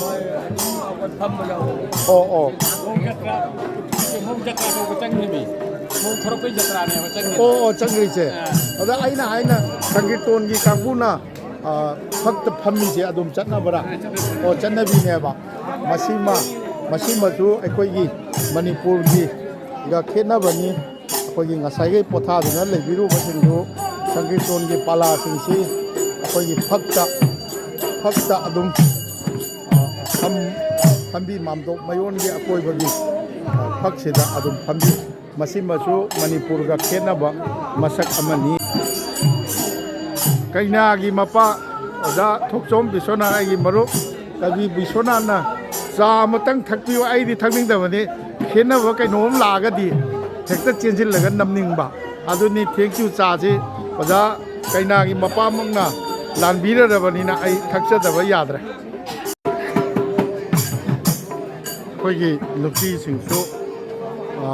ꯀꯩꯅꯣ ꯇꯧꯏ ꯁꯪꯀꯤꯔꯇꯣꯟ ꯃꯌꯥꯏꯗ ꯄꯩꯁా ꯊꯥꯕꯁꯦ ꯆꯪꯏ ꯑꯗꯨꯕꯨ ꯑꯣꯖꯥ ꯕꯁꯟꯇ ꯅꯨꯄꯤꯅ ꯁꯪꯀꯤꯔꯇꯣꯟꯗ ꯄꯩꯁꯥ ꯊꯥꯕꯁꯦ ꯍꯥꯟꯅꯗꯩ ꯑꯗꯨꯝ ꯊꯥꯅꯔꯛꯄ꯭ꯔꯣ ꯊꯥꯅꯔꯛꯑꯦꯕ ꯑꯗꯣ ꯍꯧꯖꯤꯛ ꯐꯥꯎꯗ ꯃꯥꯝꯗꯣꯞ ꯃꯌꯣꯟ ꯀꯥꯏꯅꯒ ꯇꯧꯕꯗꯨꯗꯤ ꯊꯣꯏꯅ ꯂꯩꯇ꯭ꯔꯤꯕ ꯃꯥꯜꯂꯤꯗ ꯃꯅꯤꯄꯨꯔꯒ ꯃꯥꯟꯅꯗ꯭ꯔꯤ ꯃꯥꯅꯦ ꯃꯅꯤꯄꯨꯔꯅ ꯈꯔ ꯈꯤꯠ ꯍꯦꯜꯂ ꯃꯥꯅꯦ ꯑꯗꯣ ꯃꯥꯝꯗꯣꯞ ꯃꯌꯣꯟꯗꯗꯤ ꯃꯤꯁꯨ ꯌꯥꯝ ꯐꯝꯗꯦꯅ ꯁꯤꯗꯅ ꯕꯣꯔ ꯐꯝꯈ꯭ꯔꯦ ꯁꯤꯗ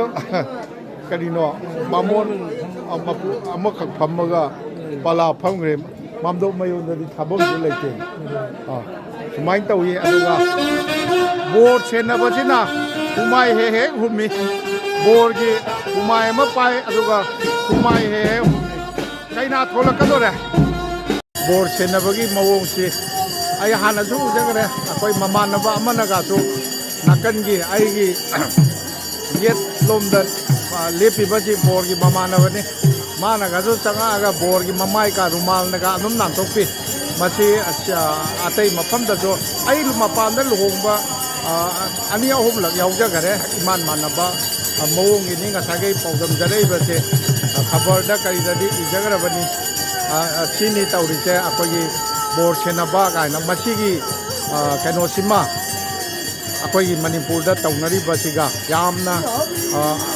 ꯇꯥꯏꯌꯣꯟꯅꯕ ꯃꯑꯣꯡꯗ ꯈꯦꯠꯅꯔꯦ ꯍꯥꯏꯖꯕ ꯇꯥꯏ ꯍꯧꯖꯤꯛ ꯀꯩꯅꯥ ꯊꯣꯛꯂꯛꯀꯗꯣꯔꯦ ꯑꯣꯖꯥ ꯌꯦꯡꯀꯦ ꯀꯩꯅꯥ ꯊꯤꯟꯕꯗꯅꯦ ꯕꯣꯔ ꯃꯌꯨꯝꯗ ꯀꯩꯅꯥ ꯊꯤꯟꯕꯗ ꯀꯩꯅꯥꯅ ꯕꯣꯔꯗ ꯈꯣꯏꯔꯝꯕ꯭ꯔꯣ ꯃꯌꯨꯝ ꯆꯪꯕꯗ ꯈꯣꯏꯔꯝꯃꯦꯕ ꯕꯣꯔꯁꯦ ꯐꯝꯕ ꯂꯩꯗꯣꯏꯅꯦꯕ ꯃꯉꯣꯟꯗ ꯃꯥꯒꯤꯅꯦ ꯃꯥꯒꯤ ꯁꯦꯟꯅꯕ ꯅꯨꯄꯥꯗꯨꯒ ꯇꯧꯔꯒ ꯂꯩꯔꯝꯒꯅꯦꯕ ꯃꯥꯡꯒꯣꯟꯗ ꯐꯝ ꯂꯩꯗꯣꯏꯔꯣꯕ ꯃꯁꯤꯃ ꯑꯩ ꯊꯤꯟꯕꯗꯤ ꯉꯁꯤ ꯑꯩ ꯑꯩ ꯌꯥꯎꯖꯔꯔꯣꯏꯒꯦ ꯑꯩꯈꯣꯏꯅ ꯍꯟꯒꯗꯧꯁꯤ ꯌꯥꯝ ꯂꯥꯞꯄꯤ ꯑꯗꯣ ꯑꯩꯈꯣꯏꯒꯤ ꯁꯣꯝꯗ ꯑꯩꯈꯣꯏ ꯃꯅꯤꯄꯨꯔꯗꯒꯤ ꯌꯥꯝ ꯈꯦꯠꯅꯕ ꯍꯥꯏꯕꯗꯤ ꯃꯅꯤꯄꯨꯔꯗ ꯆꯠꯅꯗ꯭ꯔꯕ ꯃꯅꯤꯄꯨꯔꯗ ꯆꯠꯅꯔꯝꯒꯅꯤ ꯑꯩꯈꯣꯏꯒꯤ ꯑꯎꯟꯄꯣꯠ ꯄꯨꯕꯗ ꯀꯩꯅꯣꯅ ꯑꯩꯈꯣꯏ ꯕꯤꯗ꯭ꯌꯥꯁꯥꯒꯔ ꯗꯣꯛꯇꯔ ꯕꯤꯗ꯭ꯌꯥꯁꯥꯒꯔ ꯑꯗꯣ ꯂꯣꯏꯅ ꯑꯩꯈꯣꯏꯒꯤ ꯁꯨꯔꯦ ꯈꯪꯅ ꯆꯥꯟꯅꯕꯁꯤꯡ ꯑꯗꯣ ꯑꯩꯈꯣꯏꯒꯤ ꯇꯔꯦꯡꯅ ꯃꯃꯥꯡ ꯊꯥꯔꯒ ꯑꯩꯈꯣꯏꯒꯤ ꯑꯎꯟꯄꯣꯠ ꯊꯤꯟꯕ ꯑꯎꯟꯄꯣꯠ ꯊꯤꯟꯕ ꯑꯗꯒꯤ ꯕꯣꯔ ꯊꯤꯟꯕꯗ ꯑꯩꯈꯣꯏꯒꯤ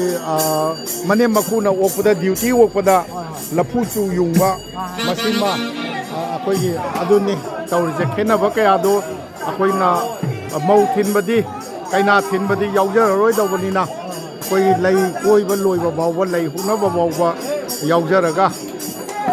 नुपी चिंगनबदी अखोइगी नुपी अमा नेकपा माली नुपी अमा थोलए कैना थोलकदोरे हौजे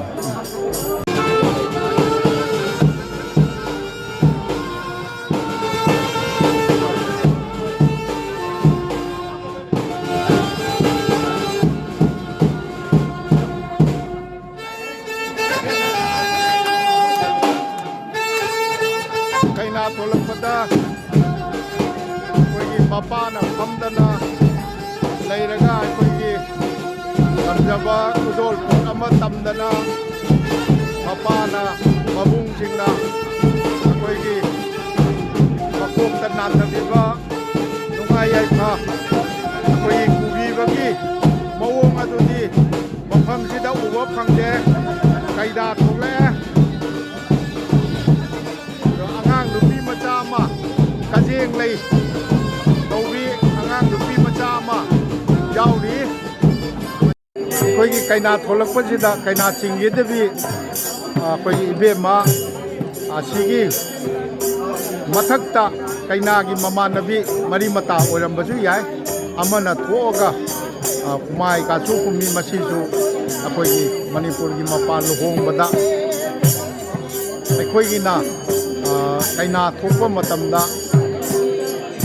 कैना चिंगी दुना गी मखुत्ता सिनगरबा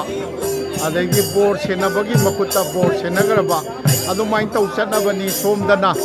बोरगी ममानबर कासो दुम चंगागा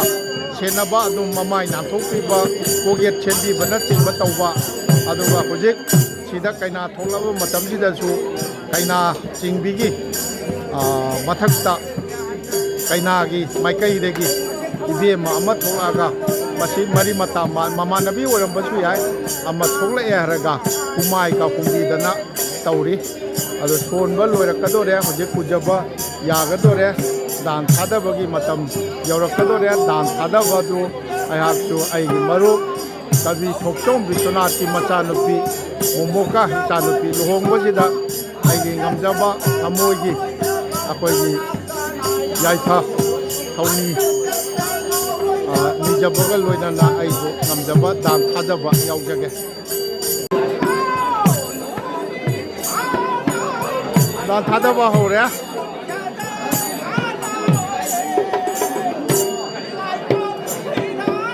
अखोइगी दान थादबसिदा पैसा दान ngamjaba थादग्रबा मतुंगदा अखोइगी गंगाजल चरनामीटर अखोइगी मरी अममम अनी अनी थादनबा अदुगा खोरंबा बोर कैना अनीसी लैमा इबा अनीसी मैतैगी वांगुलोंदा ओइतारसु नोंपोक निथौ अमदी पांथोइबिगी सक्तमनी हाइना लौबा अदुगा हिंदू सिंगी गौरा मणिपुरी गौरिया संप्रदायदना श्री राधा कृष्ण की रूपनी हाइना लौनदना खोरमनबनी मसी नारोल सिंगना अखोई हौजिकी मतमगी मिरोल सिंगना खंगनदे अदु स्वाइददी अखोई मणिपुर की मपान कसार की लमदम सिददी यंगबियो अखोई अखोई चरनामित्रा हाइतारे गंगाजो मरी अमता वरसु कटपा अदुगा अखोई खोरमनबा सी अदु तवी तौनरतबा नारोल सिंगसु यावी मसीजो कनोनी मांगधरइने अखोई कनोसे वाखलोलसी मांगधरइने मणिपुरददी मणिपुरगी ओइनदी अखोई दान पुजबा याबगी दान थादबा हाइबसी अखोई मी यामबा अखोई मरुप मपांग याम लाइगा हाइबगी अदोमदा चटखरे कसारोमदसु अदुमाइना लाओय हानिंगाय लेते असेंबददी अखोई खोरमी अखोई खंगबसिंगना अहल लमजे नारोल सिंग मरक्तसु फजना खोरंबा अइना हाइजबदो अखोई लुहोंबगी मैतै लुहोंबगी लैमा पिबा अमदी बोर कैना अखोई हिंदूदा हायरगा बोर कैना अनी असी राधा कृष्ण नत्रगा अखोई नोंपोक निथौ अमदी पाथोइबिगी सक्तमनी हायरगा लौरगा खोरमजबनी मदुनी खोरमबिसे अखोई साधुवाबा अइना लांमिनजबा मसीमा याम फजबा कैनोनी खोरमी तौरीसे सुमाइन तौना अयाम्बना खोरमनै मसीमा याम फजबा अखोई मणिपुरददी मांग्रबा अखोई चटनबीगी मसक अमनी यंबियो आगाम चंगासु माना गंगाजल ꯆꯅꯥ ꯃꯤꯛꯇꯕꯨ ꯍꯥꯏꯔꯁꯨ ꯈꯣꯏꯔꯝꯗꯅ ꯇꯧꯔꯤꯁꯦ ꯃꯁꯤꯅꯤ ꯇꯧꯔꯤꯁꯦ ꯃꯁꯤ ꯌꯥꯝ ꯐꯖꯕ ꯀꯜꯂꯛꯆꯈ꯭ꯔꯦ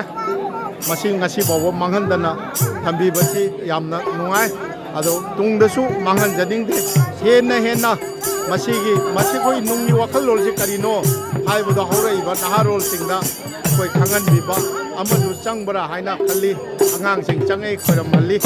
ꯅꯨꯡꯉꯥꯏꯖꯈ꯭रे ꯑꯩ ꯏꯅꯥꯎ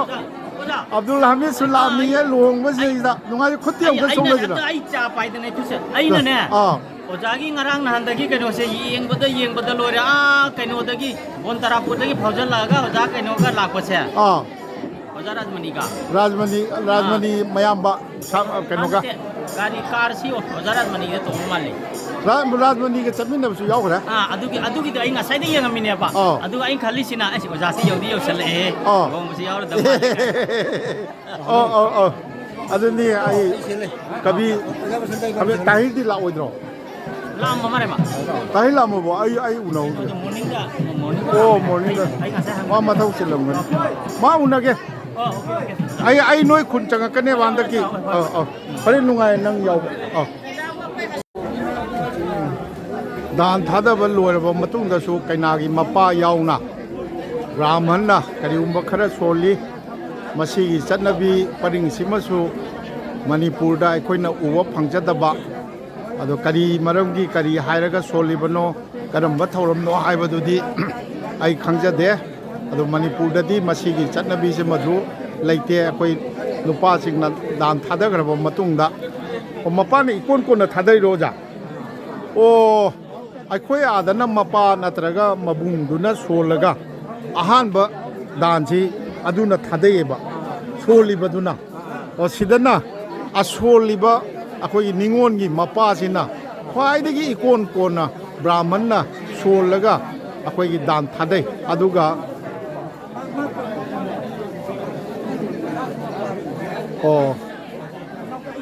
ꯁꯤ ꯍꯥꯡꯗꯣꯛꯈ꯭ꯔꯦ ꯑꯁꯤꯗꯤ ꯏꯃꯥꯟ ꯃꯥꯟꯅꯔꯦ ꯉꯁꯥꯏ ꯑꯩꯈꯣꯏꯅ ꯃꯔꯨꯞ ꯃꯄꯥꯡꯁꯤꯡꯒ ꯋꯥꯔꯤ ꯁꯥꯖꯕꯗ ꯉꯝꯃꯨ ꯊꯥꯕꯒꯤꯗꯨꯃ ꯑꯁꯤꯕ ꯀꯩꯗꯧꯕ ꯁꯥꯕ ꯂꯝꯅꯤꯅ ꯌꯥꯎꯔꯤ ꯍꯥꯏꯗꯅ ꯊꯥꯗꯕꯅ ꯑꯩꯈꯣꯏꯒꯤ ꯁꯦꯟꯅ ꯃꯍꯨꯠ ꯁꯤꯜꯂꯒ ꯊꯥꯔꯦ ꯍꯥꯏꯕ ꯑꯃ ꯇꯧꯔꯦ ꯁꯤꯗꯒꯤꯗꯤ ꯄꯨꯁꯤꯟꯈ꯭ꯔꯒ ꯑꯁꯤꯒꯤ ꯑꯩꯈꯣꯏꯒꯤ ꯀꯩꯅꯣꯒꯤ ꯃꯃꯥꯗ ꯑꯗꯨ ꯕꯣꯔꯒꯤ ꯃꯄꯥꯅ ꯄꯤꯕ꯭ꯔꯣ ꯑꯁꯤꯒꯤ ꯀꯩꯅꯣꯁꯦ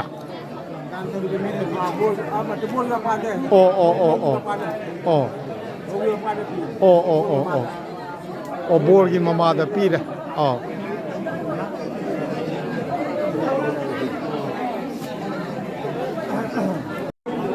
ꯕꯣꯔꯒꯤ ꯃꯄꯥꯅ ꯀꯩꯅꯥꯒꯤ ꯃꯄꯥꯅ ꯕꯣꯔꯒꯤ ꯃꯃꯥꯗ ꯑꯩꯈꯣꯏꯒꯤ ꯀꯨꯖꯕꯒꯤ ꯄꯣꯠꯂꯝ ꯄꯤꯕꯁꯤꯁꯨ ꯃꯁꯤꯁꯨ ꯑꯩꯈꯣꯏ ꯃꯅꯤꯄꯨꯔꯗꯒꯤ ꯇꯣꯉꯥꯟꯅꯕ ꯆꯠꯅꯕꯤ ꯄꯔꯤꯡ ꯑꯃꯅꯤ ꯂꯩ ꯀꯣꯏꯕꯁꯤꯁꯨ ꯑꯩꯈꯣꯏꯒꯤ ꯃꯅꯤꯄꯨꯔꯒ ꯏꯃꯥꯟ ꯃꯥꯟꯅꯕ ꯃꯑꯣꯡꯅꯤ ꯂꯩ ꯍꯨꯛꯄ ꯐꯥꯎ ꯂꯩꯖꯒꯦ ꯑꯗꯨꯒ ꯃꯈꯥ ꯇꯥꯕꯒꯤ ꯃꯇꯨꯡ ꯈꯨꯗꯣꯡꯆꯥꯕ ꯑꯃꯗ ꯑꯩꯈꯣꯏꯒꯤ ꯃꯧ ꯊꯤꯟꯕ ꯌꯥꯎꯕ ꯊꯧꯔꯝ ꯈꯨꯗꯣꯡ ꯆꯥꯗꯅ ꯃꯔꯨꯞ ꯃꯄꯥꯡ ꯑꯣꯖꯥꯁꯤꯡ ꯈꯪꯅ ꯆꯥꯟꯅꯖꯕ ꯁꯤꯡꯒꯤ ꯊꯣꯛꯏ ꯈꯪꯖꯕꯅ ꯍꯥꯏꯕꯤꯔꯛꯄ ꯍꯪꯒꯣꯏꯖꯗꯕ ꯃꯐꯝꯗ ꯊꯦꯡꯅꯖꯕꯗ ꯍꯟꯗꯛꯀꯤ ꯈꯣꯡꯆꯠ ꯃꯅꯨꯡ ꯑꯁꯤꯗ ꯊꯣꯛꯄ ꯇꯥꯔꯗꯤ ꯌꯥꯎꯖꯔꯒ ꯃꯈꯥ ꯇꯥꯕ ꯑꯩꯈꯣꯏꯒꯤ ꯈꯦꯠꯅꯕ ꯃꯁꯛꯁꯤꯡꯗꯨ ꯊꯝꯖꯒꯦ ꯆꯥꯎꯔꯥꯛꯄ ꯈꯔꯗꯤ ꯑꯩꯈꯣꯏꯒꯤ ꯑꯎꯟꯄꯣꯠ ꯊꯤꯟꯕꯗ ꯑꯩꯈꯣꯏꯒꯤ ꯇꯔꯦꯡꯅ ꯃꯥꯡ ꯊꯥꯕ ꯍꯧꯖꯤꯛ ꯐꯥꯎꯕ ꯆꯠꯅꯔꯤꯕ ꯆꯠꯅꯕꯤ ꯑꯃꯅꯤ ꯀꯁꯥꯔꯔꯣꯝꯗ ꯑꯗꯨꯒ ꯂꯩ ꯍꯨꯛꯅꯕ ꯀꯩꯗꯧꯕ ꯅꯨꯄꯤ ꯃꯆꯥꯁꯤꯡ ꯁꯤꯗꯩꯗ ꯍꯣꯔꯦꯟ ꯊꯣꯛꯂꯛꯑꯒ ꯃꯤꯊꯥꯏꯒꯨꯝꯕ ꯆꯥꯏꯕꯒꯤ ꯆꯠꯅꯕꯤ ꯑꯃꯁꯨ ꯂꯩꯕꯅꯤ ꯃꯗꯨꯒꯨꯝꯕꯗꯨ ꯇꯧꯔꯛ ꯇꯥꯔꯒꯗꯤ ꯃꯗꯨ ꯃꯇꯦꯛ ꯑꯃ ꯎꯠꯆꯒꯦ ꯂꯩ ꯀꯣꯏꯕꯁꯤꯗ ꯈꯦꯠꯅꯕ ꯎꯖꯔꯤꯁꯤ ꯑꯩꯈꯣꯏꯒꯤ ꯑꯥꯗꯅ ꯆꯥꯏꯒꯗꯕ ꯂꯩꯁꯤ ꯐꯖꯅ ꯑꯩꯈꯣꯏꯒꯤ ꯊꯝꯗꯅ ꯇꯥꯡꯒꯣꯏ ꯇꯧꯗꯅ ꯇꯧꯏ ꯁꯤꯅ ꯄꯣꯂꯥꯡ ꯑꯃꯗ ꯍꯥꯞꯄꯒ ꯄꯨꯂꯞ ꯂꯩꯁꯦ ꯍꯥꯞꯄꯒ ꯂꯩꯗꯣ ꯑꯃꯨꯛꯇ ꯑꯣꯖꯥ ꯂꯩꯁꯤ ꯄꯣꯂꯥꯡ ꯑꯃꯗ ꯄꯨꯂꯞ ꯍꯥꯞꯄꯒ ꯕꯥꯁꯀꯦꯠ ꯑꯃꯗ ꯍꯥꯞꯄꯒ ꯇꯧꯔꯦ ꯑꯗꯨꯒ ꯁꯨꯃꯥꯏꯅ ꯇꯧꯅ ꯕꯥꯁꯀꯦꯠꯇꯒꯤ ꯏꯕꯦꯝꯃ ꯈꯤꯖꯤꯛꯇ ꯍꯟꯗꯣꯛꯑꯣ ꯑꯁꯣꯝꯗ ꯈꯤꯖꯤꯛꯇ ꯁꯨꯃꯥꯏꯅ ꯇꯧꯔꯒ ꯍꯥꯞꯄꯒ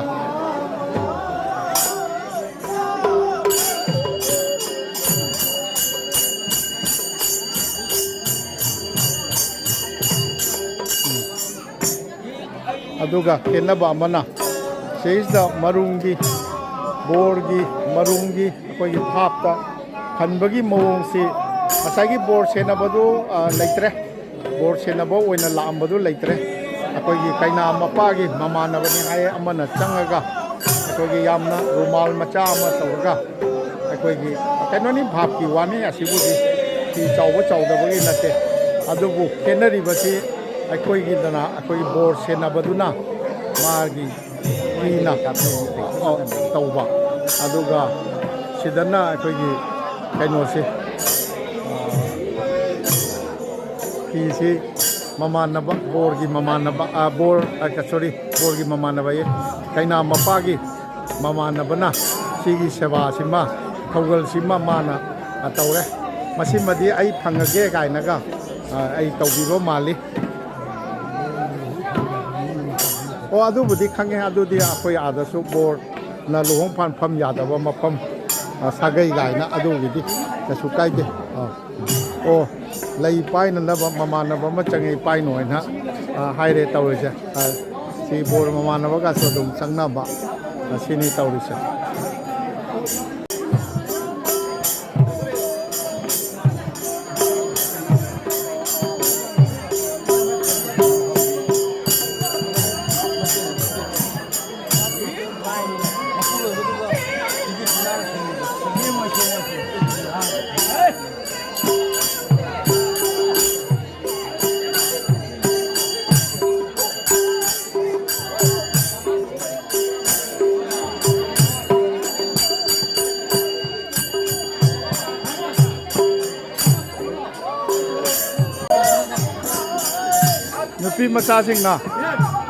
nupi macasingna mithai do long ta be ma mithai do te yenge ga mithai chai do gi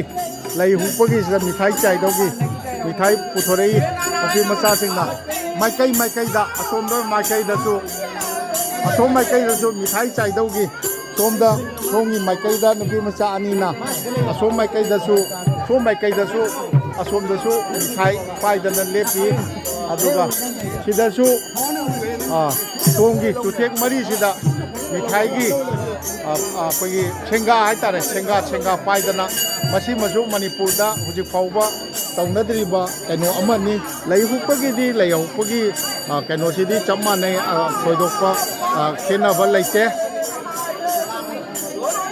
masi tawba sida kona mari maktagi akoigi mithai China rakadori mini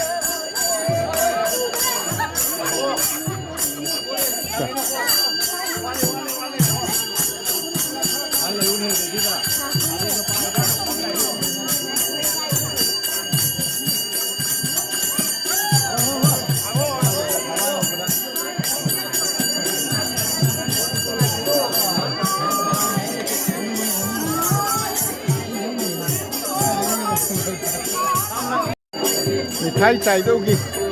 ngai da na lady mithai chai do ngai je nupi mayum long gi ra nupa mayum long gi ra nupi mayum nupa mayum gi o nupi su nupa mayum gi su nupa mayum gi su mithai chai do gi kano tau da na lady base kayo noina pai na kaino nuwa noi abum bom kap toi ro bambula ro paper shot acha phamalo o ai kaina na phamgi baja ai ujao gre mora da ne ye bontek ka di taunadri ba male bontek ta nate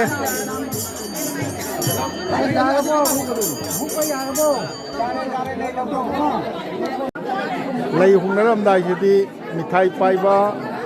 bombula paiba mayam mamdok ki akoiba sida